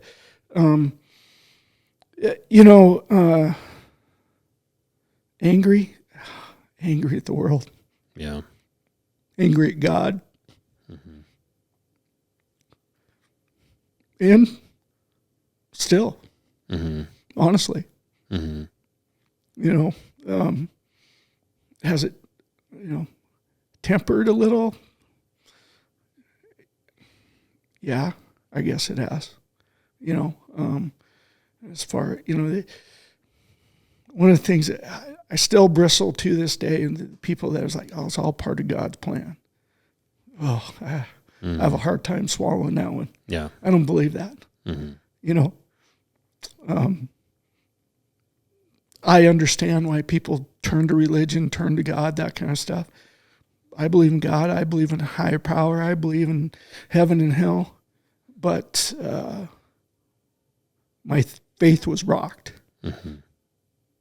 That makes sense. Yeah. And I've never been a overly religious, go to church every Sunday person. Right. That doesn't mean I didn't find religion and faith on the back of a horse going up a mountain. Right. That's where I found that myself. Always have. Yeah. I guess. But yeah, my faith, I guess. I don't have faith. Mm-hmm. I still believe, but I don't have faith. Because I don't understand how a good and just God makes that decision. Right. Right. And I don't care if if your child is 9 days old, 9 minutes old, 19 years old, I just don't see how that is part. Right. Of the plan. Yeah. That's me. I totally understand why people turn to religion and good. I'm not going to sit here and be negative and talk bad about that. I mean, if that's a place of healing, then exactly. Yeah. If that's what you need, great. Right. If a horse and the Bob Marshall is what you need, that's me. Mm-hmm. Right. And that's the difference. So, so as far, anger, I just, the sheriff's deputy was at our house at, 2 to 3 a.m., somewhere in there. I don't really remember the exact time. Mm-hmm. The next day, I hiked to the top of the mountain behind our house by myself. Mm-hmm. I just screamed. I don't know how long it was, but felt for a very long time. I just screamed at the top of my lungs. Mm-hmm.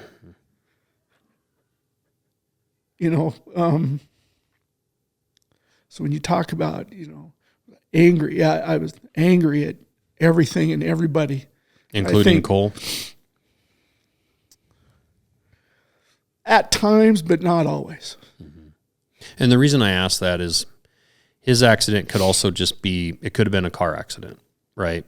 Sure. It's the parent's biggest fear when you put somebody in a car. It's still your, I'm sure, biggest fear with Emma or mine with my kids, because that's, unfortunately, we lose a lot of children every year to car accidents, and you can teach them all you want, and then you find out like, oh, the stupid fucker was doing 110 down the interstate and lost control, right? And it would be, as a parent, it would also be, as much as I've talked about safe driving, for example, or safe gun handling, but the driving part, it would be, it's like, how can you possibly be angry at your child when he's passed away? But then again, I would probably find that there'd be moments of anger. And it took a while for me. When I said, I wasn't angry at specific people or things, or I was just angry in general. Right, at life. Right, right.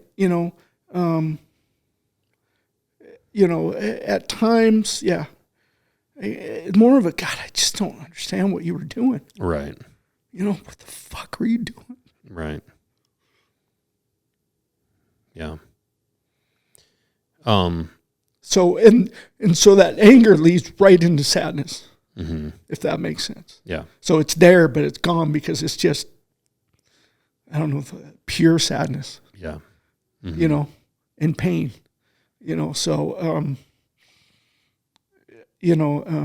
That comes and I don't see that ever. That doesn't go away. Mm-hmm. Do you feel? You talked about anger. What was the other thing you asked? Guilt. Yeah, 100%. Because guilt, responsibility. Mm-hmm. He was 19, technically an adult, right, and all that stuff, and the guilt, it's like it was something I taught him. Right. That killed him. You know, so that guilt, that the lesson didn't reach home. Right. Right. It didn't stick. Mm-hmm. That's the part of the guilt. Mm-hmm. That's the guilt for me, I guess. And, you know, people, oh, that's not your responsibility. And you know what? I can understand why you think that, but it is. Yeah, because he's my kid. Right. Right. It doesn't matter if he's 19 or 49 or 79. It's still my kid. Yeah. As far as I'm concerned, still. You're responsible for exactly. it. Mm-hmm. I will say, when we started this podcast off, though, we talked about some of the stupid shit you might have done when you were 19, right? And we talked about how, frankly, I mean, we didn't say this, but I mean, basically, like, you know, probably lucky to be alive in several instances with involving vehicles or booze or whatever. Both those things. Right. And back then, did you know better? Were you taught better? Told different, like, you know, from parents? Oh, sure. You know, and if I would imagine, had you wrapped your truck around a tree driving drunk at 20, 22, whatever, and you had a chance to come back and talk to your dad, and he was feeling this way, you'd probably be like, I fucking knew better. Mm-hmm. Mm-hmm. Like, you knew better when you were. When you were doing it. And he knew better. Yeah. And I've said that before, and he knew better. Yeah. Right. But when that mistake happens, and that's your kid, right? Me personally, you're never going to convince me that maybe I could have taught that lesson better. Sure. There was another way to get that drove home. Right. Right. So he never even considered it. So, and that's that, you know, you sit back and you question and you second guess. And after losing him, I can sit here and tell you, without a doubt, I have second guessed everything I ever did and said to him and with him. Right. Every decision I ever made in the course of his 19 years. What if we'd have never moved from out here at the Y and wouldn't have moved to Clinton? Right. Right. I mean, I've second guessed everything I ever did from the time he was born to the time he died. Right. You know, and when I say, you know, I think I told you this once, you know, once upon a time that, you know, and those thoughts and that way of thinking about it, that's my own personal torture, I guess. Sure. You know,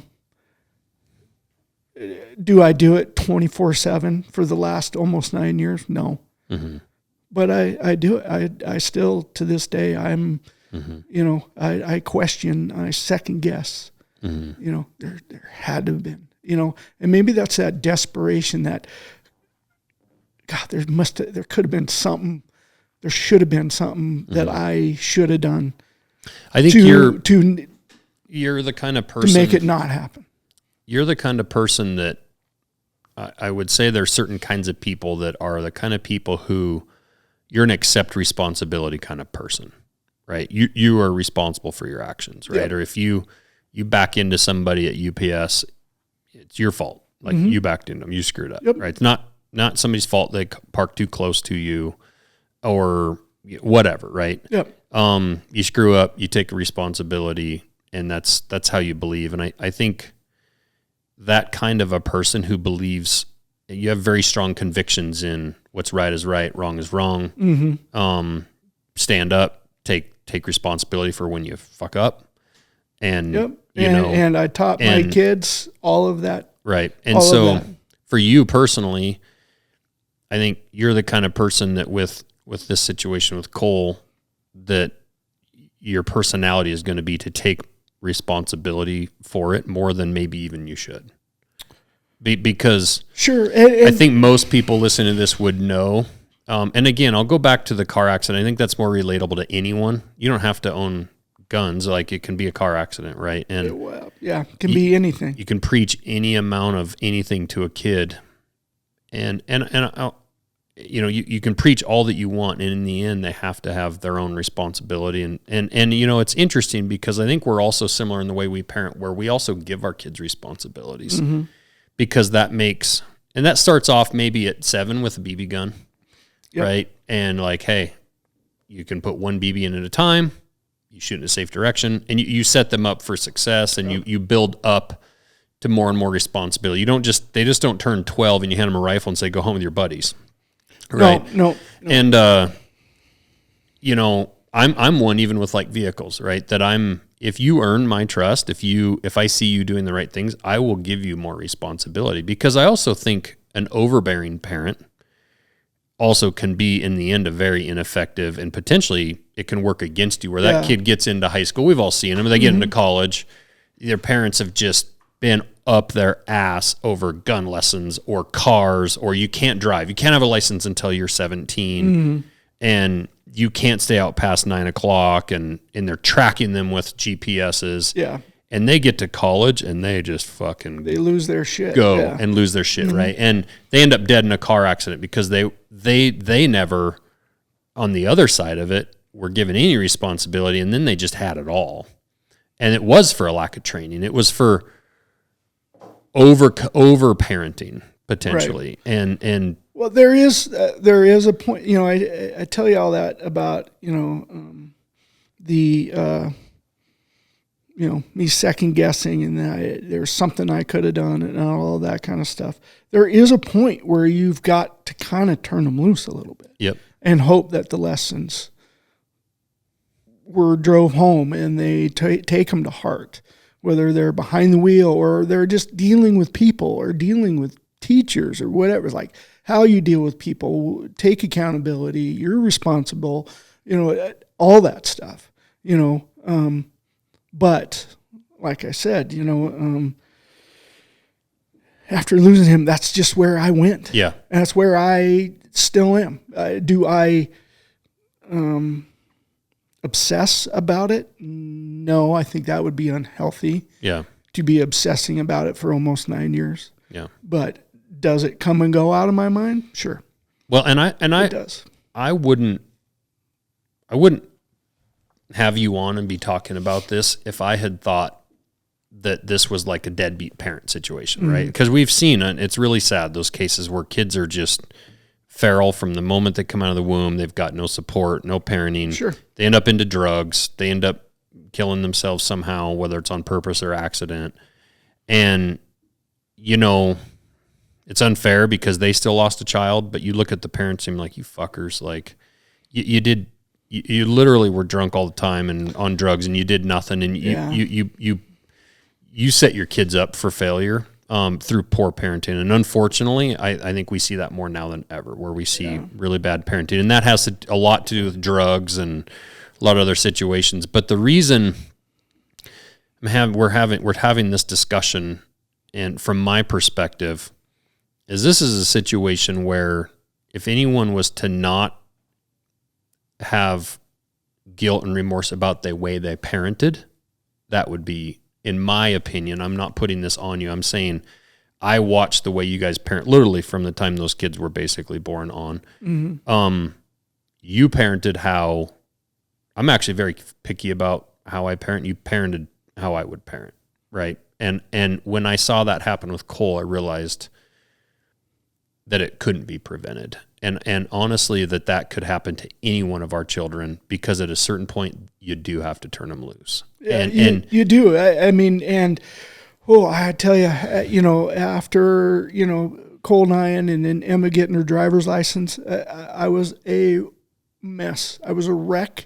That first time, I'm like, there you go, drive to town. Yeah. Like, oh my God. Yeah. It was along the river. But yeah. I can't put my own insecurities or right, or thoughts about what happened. I can't put that on her. Mm-hmm. That's not fair to her. Sure. I still tried to do things with her the way I would have done anyway, if that makes sense. Yeah, and let's use this as a kind of a transition away from like, okay, that immediate time with Cole, but like moving forward and going on. And I think with Emma, this is a great place to start this. And this is the part that I want people also to maybe be able to get some advice on, with going forward and dealing with this kind of over the years. But like with Emma, with this happened, but you have Emma to take care of like immediately. And you alluded to that a little bit earlier. Yeah. There's that immediate time right in the beginning, but then there's, like you say, like you just kind of alluded to with the driving of like, how do you not let Cole and his tragedy affect the way that you parent Emma going forward, even if that's probably not possible at all. Like it's going to affect it a bit. Oh, it affected it, for sure. I don't think it was, big. I don't think it was a big effect. Like I totally changed my whole parenting philosophy or anything like that. It wasn't that kind of change. Little things though. Did it bring you guys closer together? Yes. Mm-hmm. Yes. Emma struggled with, she kind of had this idea for a while that she had to take care of her parents. Yeah. And that wasn't the case. I mean, it's like I needed to take care of her. Yeah, you actually needed that. Yeah, I needed to take care of her. When we talked about, people turning to religion and that stuff, but me personally, after losing Cole, I can see where people turn to religion. I can see where people turn to alcohol. Mm-hmm. I can see where people turn to, drugs, suicide, whatever. I can understand how somebody can get to that point. I was like, I got to take care of her. Mm-hmm. I can't let her down. Mm-hmm. So it was like, I am not going to lose myself in a bottle of whiskey. Yep. Or beer. It doesn't mean I didn't drink. Mm-hmm. Or anything like that. I wasn't going to use that as a way to get through the day. Sure. If that makes sense. Because it's like, well, what do I do to her? How is that going to affect her if I did that? If I ended up being that person? Yeah. And I wasn't going to do that to her. That's a I don't know how to say it, like it's a important or like grown up decision, call it a grown up, but like, that's a decision that not everybody makes. And it's a huge one because I think the tragedy could have just been compounded had you allowed it to compound. Yeah. I was consumed with taking care of her, taking care of Cole's girlfriend, Bree. Mm-hmm.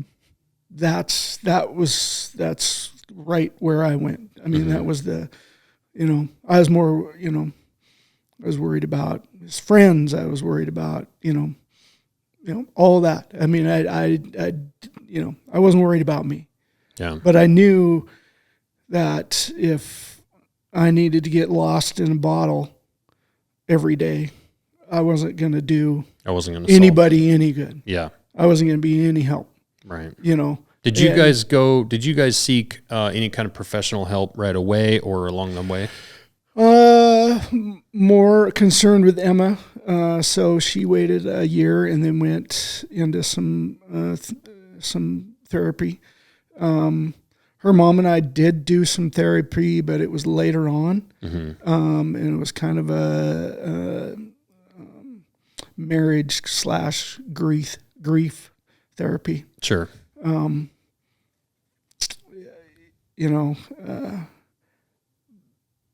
Professional therapy didn't help me. Mm-hmm. I didn't find a lot of clarity on the grief side of things. Did you try it solo or only as a couple? We did it as a couple, but we had solo sessions in there with counselors. We had the first counselor. He brought up something. Anyway, we started talking about Cole, and I got, emotional. And I was crying, and he was just like, I just don't understand where all this grief is coming from. Are you serious? And I'm like, you gotta be fucking kidding me. What do you mean you don't understand where this grief is coming from? Clearly you found a real quack. But he kind of quit or removed himself. After that, we ended up with a different person, and she was really good. And that ended up being a little more of a marriage therapy thing. Mm-hmm. And I guess there was some clarity that came from that. Yeah. Let's face it. Losing a child for me, everybody's grief is all relative, right? Yeah. Your grief is not the same as mine. Mine's not the same as his. And I do feel that even, like my ex-wife, even though it was the same thing, it wasn't. It was a little different from her. It hit her a little bit different in a little bit different way than it did me. We handled it different. That doesn't mean like she handled it better or I handle it worse or vice versa. I'm not trying to get into that. I just think, well, we're all different as humans. We're all different as humans, so it's not quite the same. And that's one of the things that I kind of wrap my head around, because I didn't have social media before Cole died. I got it because I wanted to keep up with his friends. Yeah. Right. And so I got Facebook and I got Instagram and all that kind of stuff. And God, I used to just get pissed at the people that put a post up because they had to put their dog down. I'm like, you gotta be fucking kidding me. Right. This, you have no idea. And then when you say that to yourself, all of a sudden one day I'm like, they don't have an idea. And I don't want them right to have an idea what it's like. So you're a little more sympathetic with people. At least I found myself, maybe before Cole, I wouldn't even give it two thoughts. It was like, whatever, but I did, like I said, that was part of that being angry, I guess. Yeah. But I didn't, God, I just used to get just pissed, like, they have no idea. And then when you realize they don't, and then you realize, well, grief is relative. Yeah.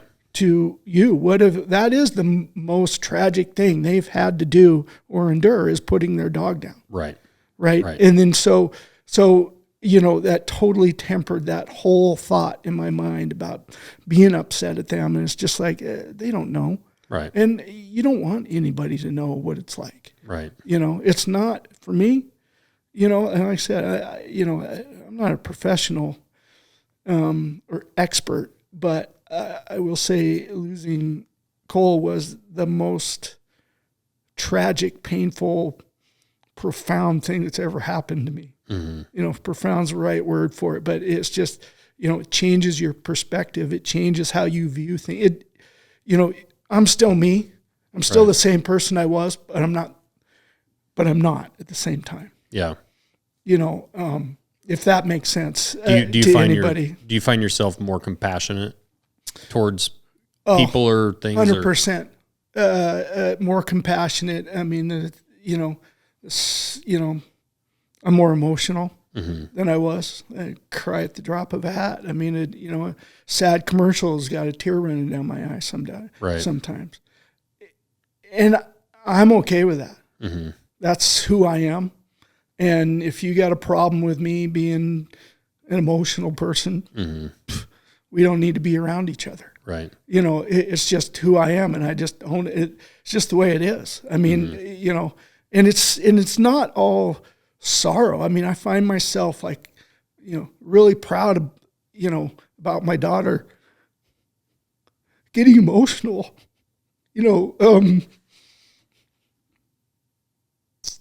things she's accomplished.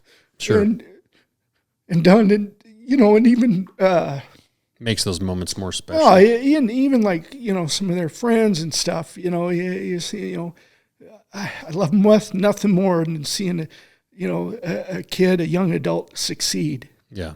And some of that's because I wanted nothing but that for him. Yeah. And I didn't get to see that with him.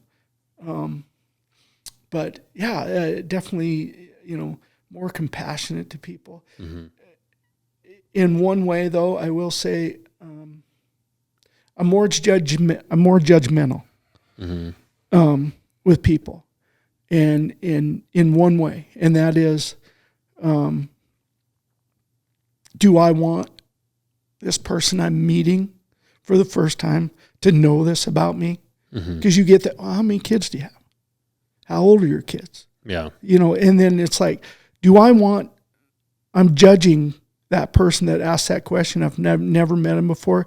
Do I want to go into this with them? Right. Do I want them to know this about me? And there's times where I lie. Yeah. I got one. Yep. She's 23. She graduated from the University of Montana, and you just to move on, because I might not have it in me today to go into the story, or I might just go, you're not worth it. You don't need to know this about me. Right. So in that way, I'm more judgmental with people. Sure. In other ways, I'm not, but in that one specific way, I definitely am. Sure. And I don't know that that's being as much judgmental as you're just making a choice for your own sanity of like, how much effort do you really want to put into this conversation? And is it really, are they that important to need to know that about you? Or maybe it's just the day too, of just how are you in that space where you really want to talk about it or not, Oh, well, it is. And every day is different. Some days you can sit down and talk about any and all of it. Yeah. Right. And other days, no. And I think moving forward, that is something that I have personally. It's like, whatever I need that day,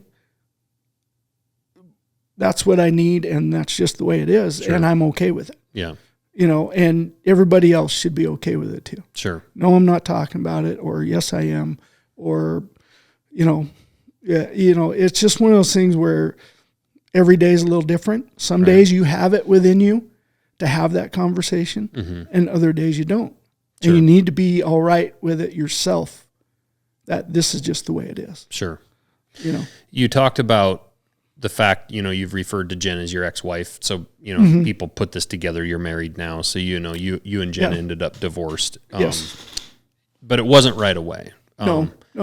And we've talked about this a little bit, that you guys didn't necessarily end up divorced because of Cole.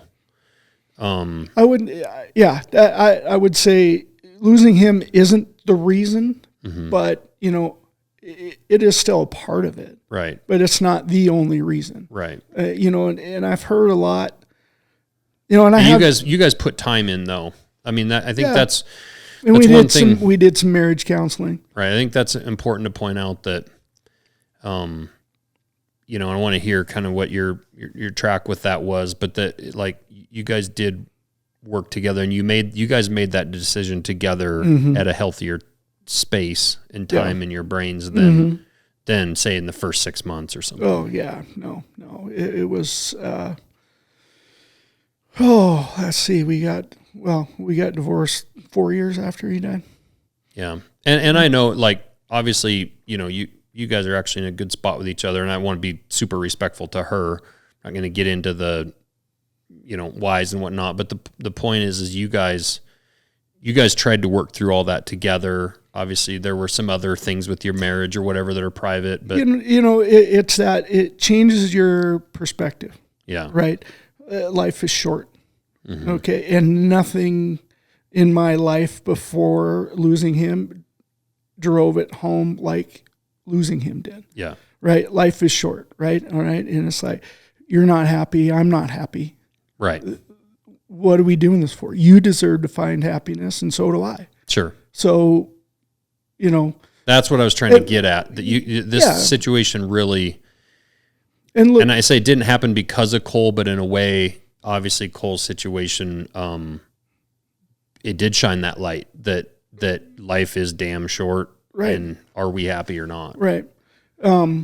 Without getting into a lot of details, at one point she said, look, I'm happy 75% of the time.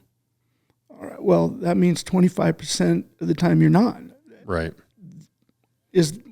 I'm not okay with that number. Yeah. That's too much unhappiness. Mm-hmm. Right? In the counseling brought clarity, helped bring clarity on that, on our marriage, and it brought us to the point where we decided to get divorced. Sure. A lot of people look at that as a negative. I don't. I think it's a positive move for both of us, and like I said, she deserves to be happy. And look, I'm not going to say we were married quite a long time. I'm not going to sit here and say it was miserable. It was. We had great times, great years, sure. And that stuff. But when it comes down to it, and neither one of us are happy. Let's put it this way. I didn't want to be hitting a 30th wedding anniversary, and our daughter's trying to throw a anniversary party, and everybody in the room knows we really don't like each other. Yeah. I didn't want to get to that point. Right. Right. I don't think she deserves it. I don't think Emma deserves it. I don't think I deserve it. It's interesting with marriage, and Cole's tragedy aside. You think about how old were you guys when you got married? Let me think back here. Let's see, 25. Yeah. So think of the person you were at 25 and the person you are today, right? And then you put Cole's tragedy in there at the end. You're just such different people, and even a normal couple with just kind of the leave it to beaver life that everything goes fine. Like, you're so different from 25 to 50 years old.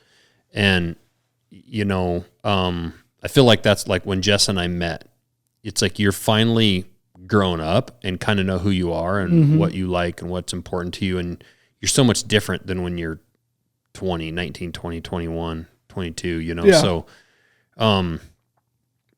I admire people who can have a happy marriage for 50 years and truly love each other. It's absolutely. The best thing ever. It's amazing. But I also think we also know a lot of people that have been married 50 years that cannot freaking stand each other. Right. And you have that 50th wedding anniversary party, and everybody knows that they don't really... For the last 20 years. Right. That they didn't like each other. Yeah, exactly. So, and it's like, I put some respect on that. You every day, you get her done, but...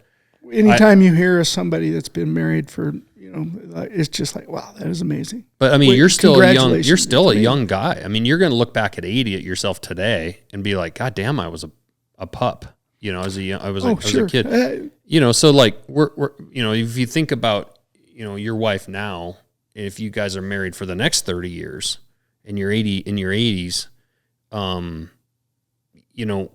why would you not want that last 30 years of your life to be what you want it to be? Right. To be happy and a fresh start and all of that. Right. And I've also heard people mention that, they find out that, we got divorced and that. And it's like, yeah, I hear that happens a lot with people that lose children.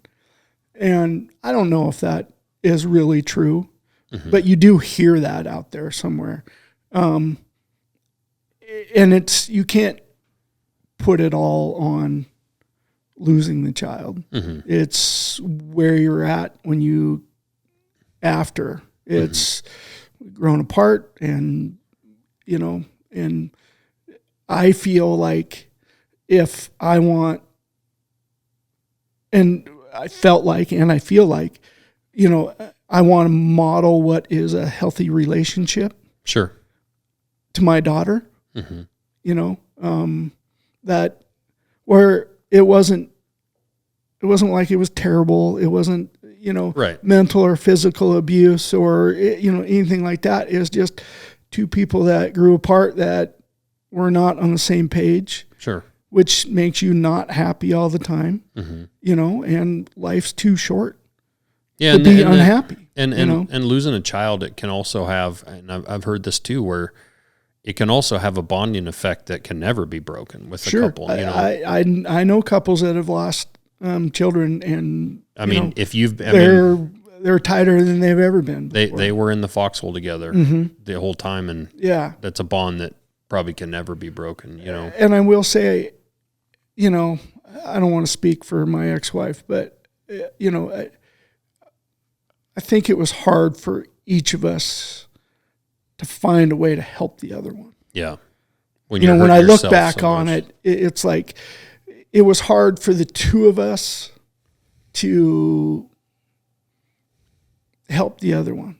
How do you console when someone you're in so much pain yourself? And you're in the same place during, the same, you're in that same space, and, maybe that's why, also you come to the realization is like, maybe, we should maybe go our separate ways, because it's, but maybe you don't have the energy, or you don't want to put out the effort to be there and be that everything that person needs at that time. Sure. Because it does hurt, right? But can I set aside everything I need to help her right now? And it's not all about me or her. It's just that, doing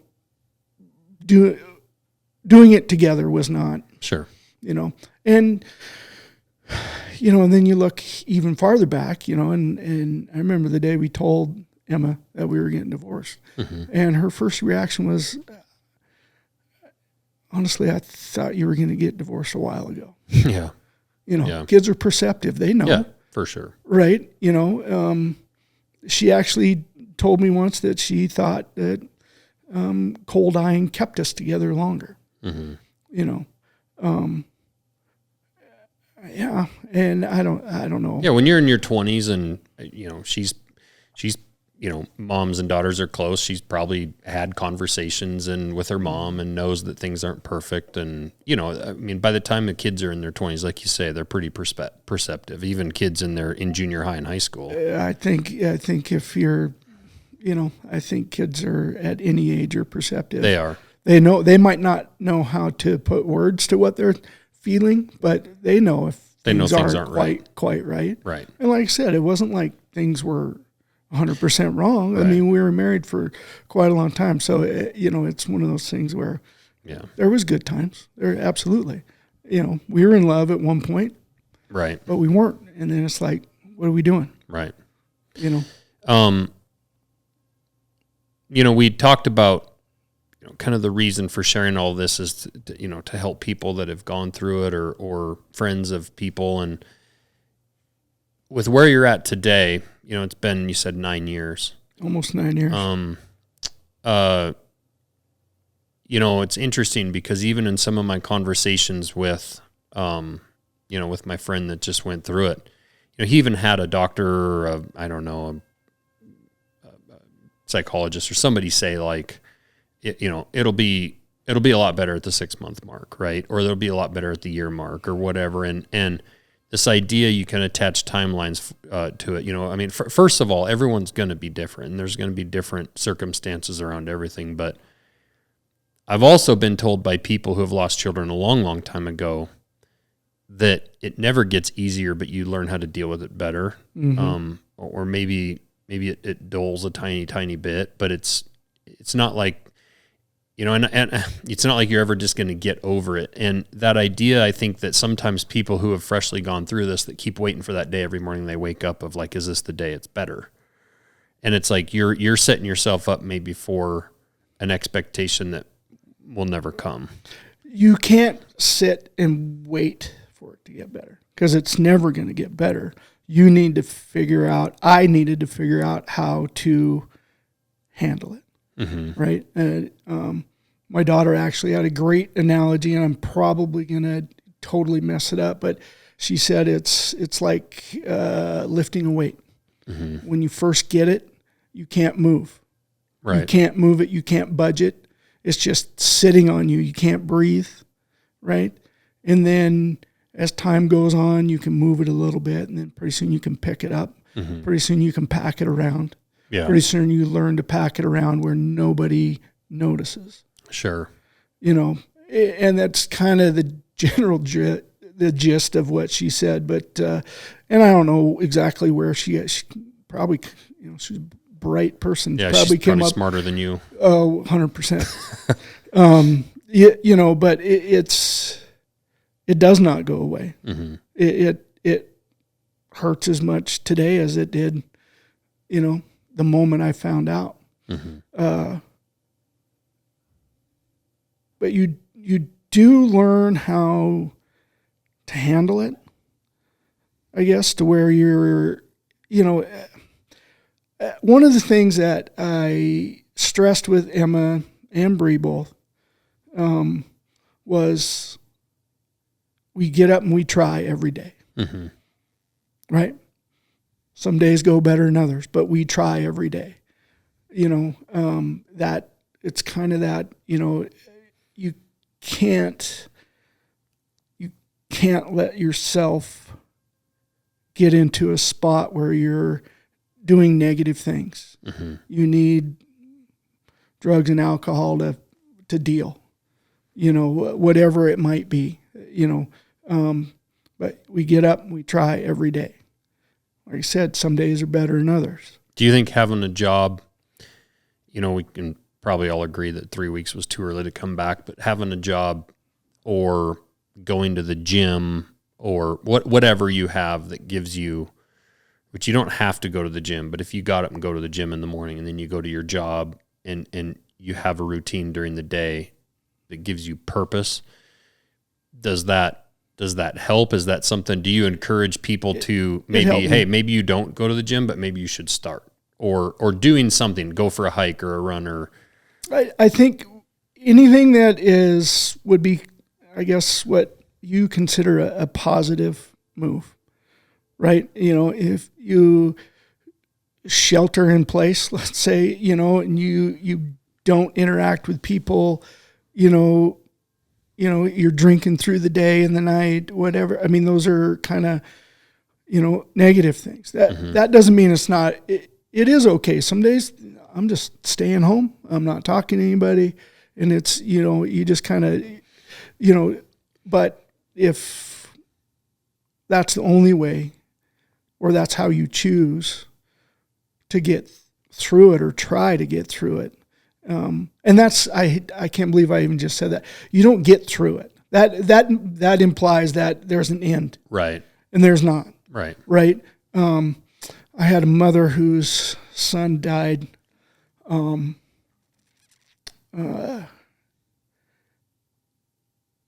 know, his fiance was actually a really good friend of Cole's that, you know, we'd met her through Cole. And, he passed away, and it's like she was down at their house, and it's like, gotta go see her. You know, it was like there was no doubt I'm going, right? Immediately. As soon as I found out that day, you know, went and saw him, and they knew about Cole and had known Cole, or at least known who he was. You know, their son and him had worked out in the same gym and, you know, played each other in, you know, AAU basketball and even in high school basketball and stuff. And anyway, I mean, there, and I walk in and I'm so sorry and all that. And his mom was just like, how do you get through it? How do you, you know, and it's just like, I was kind of taken aback a little bit, and it was just like, you don't.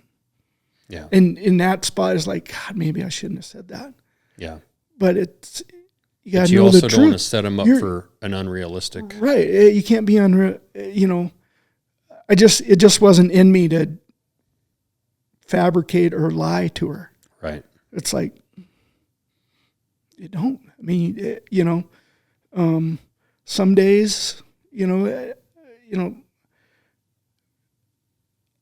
you need to be okay with where you're at every day. Yeah. Right? As long as it's, you know, you can't be an ass to everybody and get away with it. You know, hopefully you got somebody in your life that calls you on your bullshit. Yeah. Right? But, you know, those days where you're just kind of quiet, you don't need to talk about things, or, you know, you need to have somebody in your life that you can talk to. Mm-hmm. You can tell them how you're feeling or what's going on, or God, I had the worst, you know, nightmare, or, you know, I was replaying, you know, dreaming about or thinking about replaying things in my sleep, and somebody that you can talk to and talk about, you know, but there's no getting over or getting through it. I mean, it just doesn't go away. It doesn't, you know, for me, it doesn't, it's not the same as losing an aunt or a grandparent, right, or, you know, or a dog, or, you know, anything. It's a level of pain and sorrow that, you know, when I say I don't want anybody to know how it is, you know, because it's a level of pain and sorrow that, you know, I didn't even know could exist. Yeah. You know, and some days I need to lie to this person and tell them I have one child, not two. Right. Because I can't tell this story again. Right. You know, I can't do it today. And you know what? You know, like, fuck them. Everybody just needs to be okay with that, because that's what I need. That's where I'm at. Right. You know, and other days, you know, you need something else. Other days you need to go for a hike. Other days you need people. I need to interact with people. I need to see some friends. You know, I need to go have a couple beers with a buddy, you know. Right. You know, and other times I just need to take my dog and my horse and take off for 4 hours. Right. What about the friends around someone like yourself, right? And the expectations, I shouldn't say expectations, but like, you know, it's such a tough thing, because if you truly are a very, very, very best friend, you do what Josh did that day. Right. Yep. But then there's a lot of us, it's not like, you know, you and I back then weren't like close. You know, we were at the same barbecues and friendly because you were friends with Josh and Billy, and you were friends with my in-laws, and I liked you guys, and we had a good time when we were around each other. But it's not like we went and hung out a bunch. But let's just say just regular friends, right? Not your best buddy, but like good friends, people you'd call up and whatnot. You know, there's the immediate time following, and then there's the years that go by, right? Like you're 9 years in, and what should people do, and how often should they check in? Or I shouldn't even say that as a number. It's like I have a hard time even knowing how to ask the question. But you know, it's a challenge, because like I'll take my personal experience. Like I also want my buddy to be able to call and talk to him just about deer hunting, and just be like, and give him shit and call him stupid. Someday when I talk about you need different things. Not every day is the same way. Right. It's not the same formula. Sometimes I just need to talk about hunting. Yeah.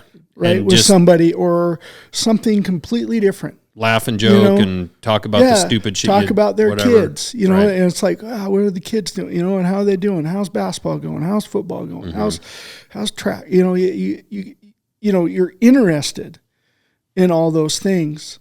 One of the things I've found, because, you know, at the age of 19, I feel like all of us, Cole, I mean, you're just starting to kind of go, right? You know, and it's, you know, I get lost in the, what should have happened, what could have happened, what could have been, you know,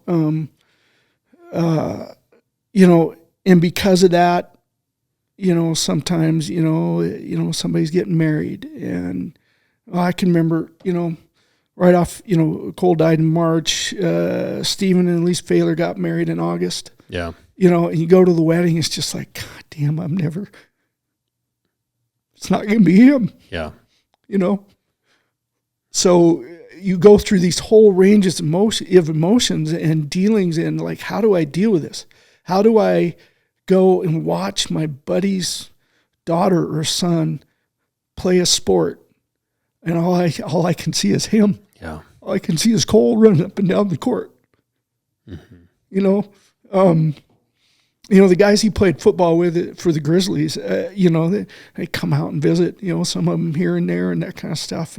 And we went, university provided tickets for us through what would have been his senior year. Yeah. The tickets we would have got from him. Yep. Go to games, and and we start off. We were in the parent section, and you got parents in the stand introduce you as, this is Sean and Jennifer Swartz, and their son Cole. He's the one that died in a gun accident. Yeah. And it's just like, oh fuck, do we was that necessary?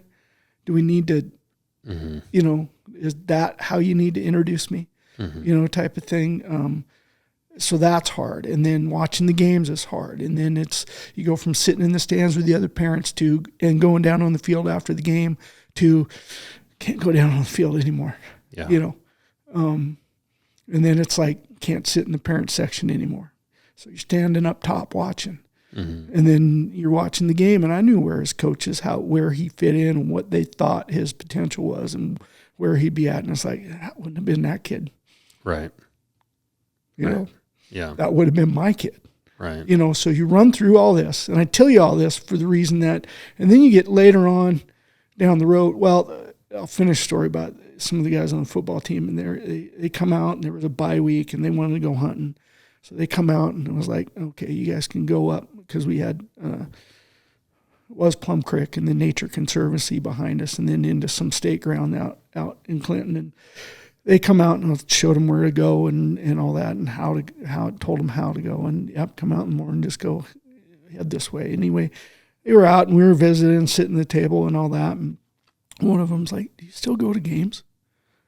And it's like, yeah, but we stand up top. Mm-hmm. It's like, we haven't seen you. You used to be down on the field after and all that. And it's just told him, I said, there's just a point where you got to kind of protect yourself. Mm-hmm. Too painful. Mm-hmm. Going to those games was absolute torture. Yeah. Because it was what should have been, mm-hmm. what could have been. And for me, it was torture going to those games. And I haven't, I didn't even go to what would have been his last game, Cat Grizz, his senior year, what would have been his senior year. Mm-hmm. It's like I couldn't go anymore. I watched it, still followed. I was sending out texts on game days to some of the guys and that kind of stuff, but couldn't go anymore. It's too painful. And sometimes you've got to remove yourself and insulate yourself mm-hmm. from that. And it's one of those, I told him, I said, I hope you understand. It has nothing to do with, I'm still there, I'm still behind you. Right. I just can't do it anymore. Right. No, it makes sense. So there's certain things that you've got to insulate yourself from, I think. I did. Mm-hmm. I think and even watching, going and watching, friends play or friends' kids play and that kind of stuff. Like I said, you sit there and it's just like, there's not one game I've watched where I didn't reminisce in my mind about watching him, mm-hmm. And so there's a limit to how many I can go to. Sometimes it's one a year. And I think the point on this too is also, it doesn't matter the age or get any better, because you did have the good fortune of getting to watch him play junior high and high school and make it to college football and sign and do all those things, right? And mm-hmm. Look at like my cousin who had a little 6-year-old boy that basically could be like a little twin to Cole at the same age, same kind of kid, same, they're farmers and just run around on a 4-wheeler and doing mm-hmm. things Cole would do, and dies at 6. Yeah. And they'll never get to see him play a high school football mm-hmm. game, No. And that might weigh heavy on their minds, like if they're going to other games. But, they got other kids. Right. So hopefully their focus is there. So, like, I never had a problem watching Emma. Yeah. Right? Emma got into lacrosse, and she was excellent at it. Mm-hmm. First team All-State lacrosse. Yeah. Loved every second of it. Good. Yeah. So I never had that. But, but that was a different sport also. Yeah. Right? I go to a basketball or football game. Yeah. Boy, I just, I replay, things in my mind, and it makes it hard to go. And it's one of those, I haven't really talked with anybody about it and told them that. Mm-hmm. I just haven't gone to games. And then, it's like, oh, so-and-so's wedding or whatever else. It's like, oh, I can't do it. Yeah. And it's, that goes back to that, you need to do whatever you can for yourself. Mm-hmm. There's just a point where it's got to be, what do I need to be successful today? What do I need to be healthy today? Sure. And if that means you don't go to a football game or a basketball game or something like that maybe you want to, it's like, no. Might not be best for you that day. It might not be. Yeah, and I think that's the point of kind of this whole thing is that's what I've taken away from this whole conversation is that, maybe the best advice I could give someone if I ended up in that situation of giving advice again in that is you do what's best for you, that it's okay to not want to talk about it. It's okay to want to talk about it. It's okay to not want to go do this thing or that thing but I also think it also probably is at some point important to talk about it with someone. 100%. The best thing that I found for me was talking about it. Mm-hmm. And I was fortunate with my wife, Lauren, that, her and I had been friends for a long time. Mm-hmm. She had worked downtown. I had basically delivered in the business where she worked every day. I would go in with a fundraiser for my kids. She would go, okay, and here's the one that my kids are doing. Yeah. And that kind of stuff. So we knew each other for a long time. And then after Jen and I got divorced, we started to, hang out and date and all that stuff. But she is that person in my life that I can tell anything I'm feeling. Mm-hmm. Right? I don't need to feel like it's ridiculous. I don't need to be embarrassed about it.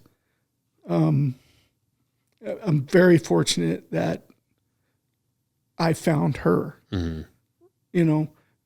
She's had her own tragedy and stuff in her life. Mm-hmm. So not that you have to have tragedy to understand or be sympathetic. You don't, but it just, very fortunate that I feel so lucky that we found each other. Sure. I think you probably also, and I think this is the case for most people, and you say that about Lauren, but I bet you also have more people than that you could say anything to without shame, embarrassment. Absolutely. And I feel very fortunate in that regard that there was people, because honestly, there was times at UPS where, downtown, when I was still downtown, you're in and out of business, you're people on the sidewalk, you're busy. So I never got lost in thought in my own, in that, but I would get into the residentials, and I'm, at that time, I'd been delivering the same streets for 15 years, and I could do it blindfolded, backwards. Right. I didn't, literally. Didn't take much brain power. No, and there was time where I'd get up there and get going, and now you're not really running into people, especially if I'm in there in the afternoon after I finish downtown. And there's times where I'd literally stop and just kind of shake my head and go, well, I hope I got everything in the right spot, because I really don't remember this last hour. Right. I mean, just on autopilot. Mm-hmm. But I had a couple friends at UPS that were kind of on the same schedule of their routes. And then pretty soon, we get the earbuds in and we're on the phone and we're talking. And it didn't, it helps to talk, whether you're talking about yourself, whether you're talking about them. Mm-hmm. I found a lot of help and relief, I guess. Just in not being alone. Right. And being able to just talk, right? And then call up, talk for an hour. Okay, I got to get back downtown, start pickups, have a good talk to you later, hang up, and sometimes that's all you needed. And sometimes it was 5 minutes. Sometimes it was it. And it wasn't all about me, what I was feeling, what I was sad about, what I was, fixated on. It was like, the weather, hunting, whatever their kids were doing or they were up to. It's just, I feel like there's people that, especially I think that lose kids that don't talk about it. Mm-hmm. And they don't talk about much with anybody, or they refuse. I'd mentioned my uncle, I'd lost a cousin, right? And very eerily kind of similar. Mm-hmm. It was a gun accident. There's some differences, but a gun accident, right? And you would think maybe that would be one place I could go and talk. We have had 0 conversations about it in almost 9 years. Yeah. And that's one thing that I've found with people.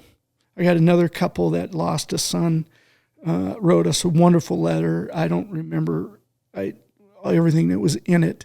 Basically, it was like, you want to talk? We're here. Yeah. Come talk to us. Yeah. And some ideas like don't get lost in this or that, and they were great, but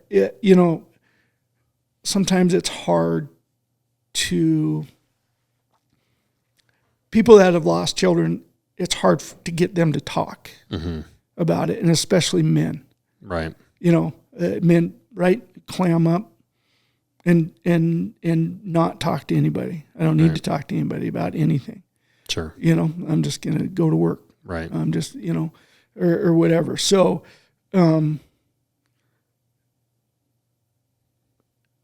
one thing that I guess I can't stress enough to people, and it doesn't matter, male, female, doesn't matter your gender. It's, you need somebody or some people that you can talk to. Sure. Right. And if that is going to church and you're talking to, the priest or the pastor, or you're going to some professional therapy, I didn't choose either one of those routes, but those people, you need people in your life that you can be open and honest with. Sure. And you're not looking to get fixed. Yeah. Because there's no fixing this, right? Right. Nobody can fix this for me. Right. It's just sometimes you need to vent. Sometimes you need to just say what's on your mind or in your heart. Or even be distracted. Yeah. And just because I say something today doesn't mean I absolutely 100% believe that forever. Right. Tomorrow I might soften my stance or have a different, because I thought about it for a while. But sometimes, so I guess that's the thing that I would, like your friend or your cousin, right. And I know like your cousin's wife is doing a lot of things. I mean, that's that people handling things different. Yep. It's in that. So yeah, I think it's important to talk and be okay with it. Sure. You need to be okay. You can't make anybody drag it out of you. Right. Right. You just need to be able to, I'm going to talk about this and I'm emotional and, sure. Or I'm going to talk about it and that's just the way it is, and go, and people, their jaw drops. Oh, I'm so sorry. I had no idea. Yeah. It's okay. Yeah. Yeah. It's okay. The last piece I want to cover, and you and I have actually never talked about this. I'm curious about your views on it, but the last thing I want to ask you about is like the gun control, gun safety, gun storage. Sure.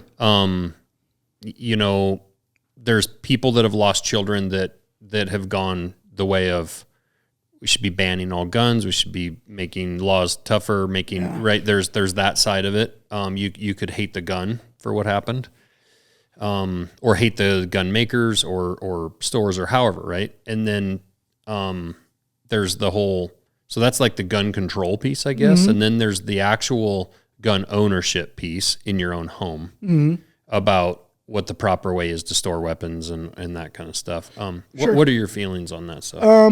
As far as gun control, I am against it. I don't want the government taking my guns. I don't want the government knowing how many guns or what kind I have. I don't,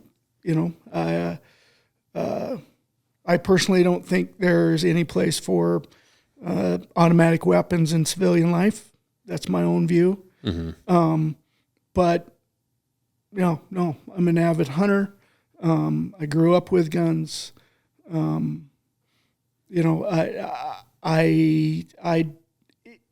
It's a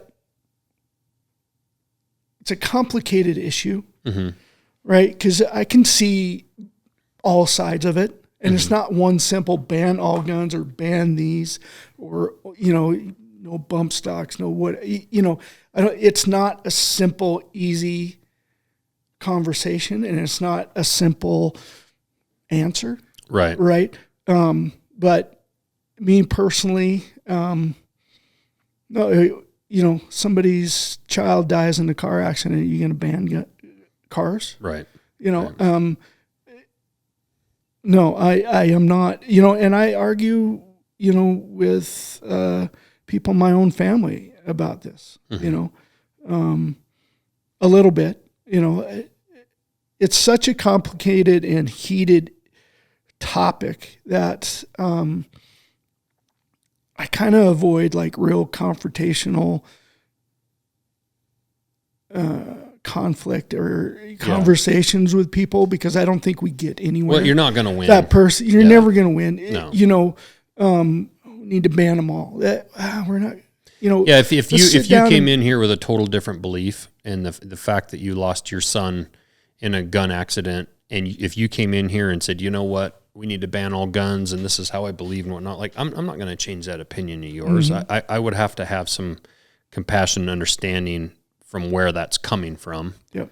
I think that would be coming from a place of a lot more reason than other people that say ban all guns, but they really just have they've had no experience with guns, right? And they don't understand why guns can or how they can be used in a fun and sporting way, and also self-defense. And that's frankly how we as Americans that does make our country different, and why it would be real damn hard to invade our country and why we protect ourselves from our own government. And you can sound like a real right-wing militia member when you get into this stuff, but some of those things are just facts. Yep. But whether I believe you should ban no guns or all guns, like you say, you're not going to win that conversation with anybody, and it's not much sense in having it in a face-to-face discussion. That discussion definitely happens, in Washington and when they're making gun laws and stuff. But what about the gun, storage piece? Because even a part of gun safety or a part of gun regulations is the fact that you should make it mandatory to lock guns up in a house, right? Sure. So and some states have it, or even in a car where the ammunition literally has to be in a different place than the gun, or right. So my own personal views on that, and you got to look at the time where I grew up, small town, right? I mean, you go to the high school parking lot, wallets on the dash, keys are in the ignition. Guns in every truck. Guns in the back window. Yep. Right. And nobody thought twice about it. Right. Right. Nobody was going to take it. Nobody, it just wasn't an issue. But the things that have happened in my own family, obviously I have the way I handle guns in my house is they're locked up.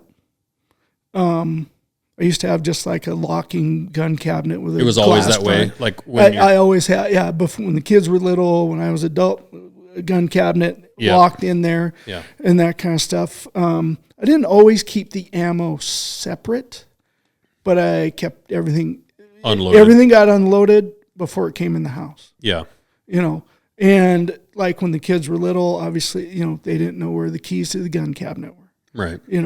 I have a safe, and everything's locked up in the safe. I've got basically it's not a hunting room. It's just a closet that I keep all my hunting stuff and that kind of stuff. And I keep the ammo in there. Yeah. So, what about regulations in maybe telling people how they should keep their guns?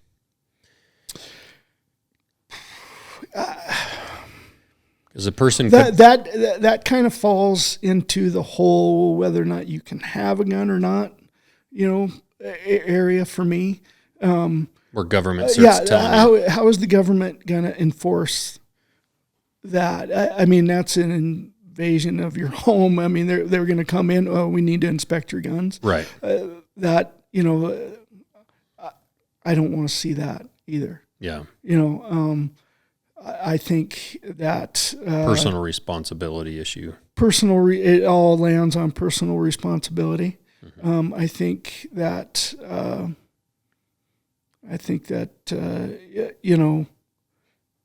like I said, I just speak for myself. I think my gun's locked up. There's no guns in the back of a closet. Mm-hmm. There's no I don't have like a 22 by the back door in case I want to shoot a coyote or a squirrel or whatever, ready to go. Everything is, I keep it locked up. Yeah. Yeah. And I bounce back and forth on this even myself because,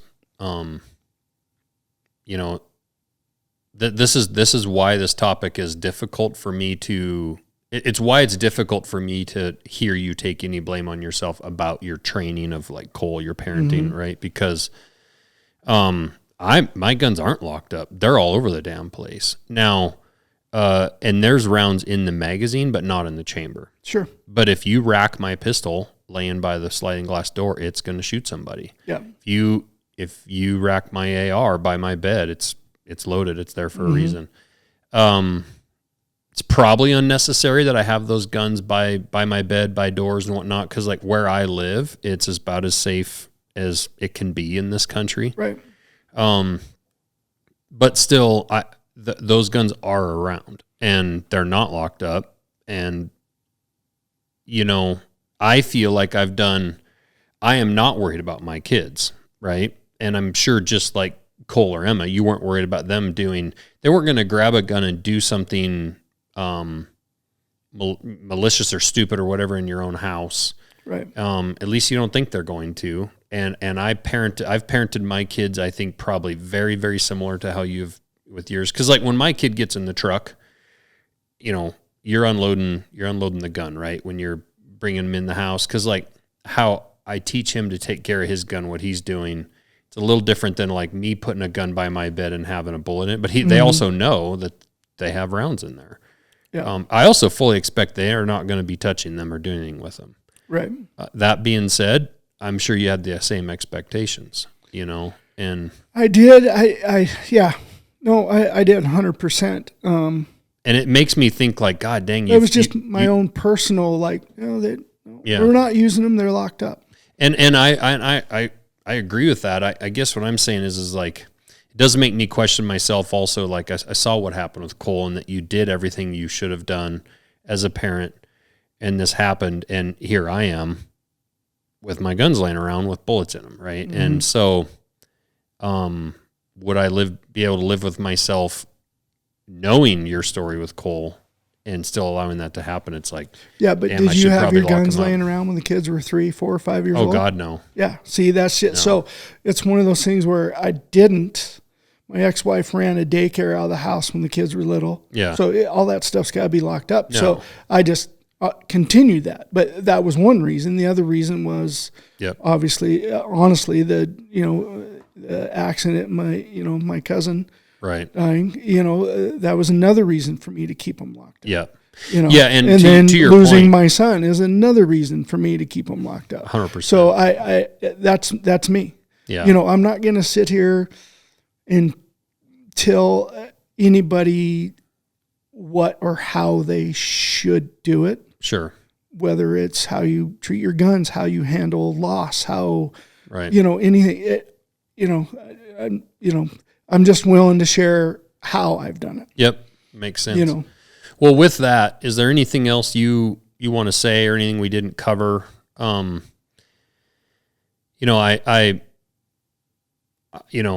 would have, the fact that you came on here and we've talked because I've got a couple friends or cousins that have lost people and kids, and you and I talked about possibly doing this, and that you were maybe at a place in your life where you were kind of ready to maybe potentially try to help someone where you probably weren't in that place for some years. Oh, absolutely not. And that's why we're doing this, is because I'm not just interviewing you because you had a child that had an accident, but that you're at a spot where you maybe someone can take something out of this interview. And my hope is that somebody can take something. Maybe there's one person out there that's going to listen to this podcast that is like in the same place. And it's like, well, if he found a way to, I got to reword that, because I don't want anybody thinking that like I found the magic key or I have a solution or a system to getting through it. You definitely didn't come across that way, because you said several times like you're still struggling with, you still have your days. I have no doubt I will struggle for the rest of my life with it, to varying degrees, that, the pain, the loss is as raw and as strong as it was from the moment that sheriff's deputy walked in the door. But how I deal with it, how I handle it, has changed and evolved, and I think it always will. See, one of the things, like with my kids growing up, it was like, don't be afraid to try things. Right? It's easy for everybody to get into a rut in their own, way of doing things and that kind of stuff. It's like, and I wouldn't say I'm like an incredibly adventurous, I'm trying weird shit type of guy, but it's, it's kind of, I guess, the same way that I approach my approach, like with my horses. When I'm breaking a horse, I don't know everything. Right. I want to learn that each horse is going to teach me something different about myself, about how to handle things, how to work through things. Because not every one of those horses reacts the same way to things, right? So there's different ways you got to go about things. And I think when you think you know it all, you're sunk. Right. You should be open to learning something new, learning some sort of tidbit or piece of advice or wisdom from somebody somewhere, and I guess I hope that by me being willing to talk about it, and there's times where I'm not, like we talked earlier, but me being willing to talk about it, maybe that helps somebody somewhere. Sure.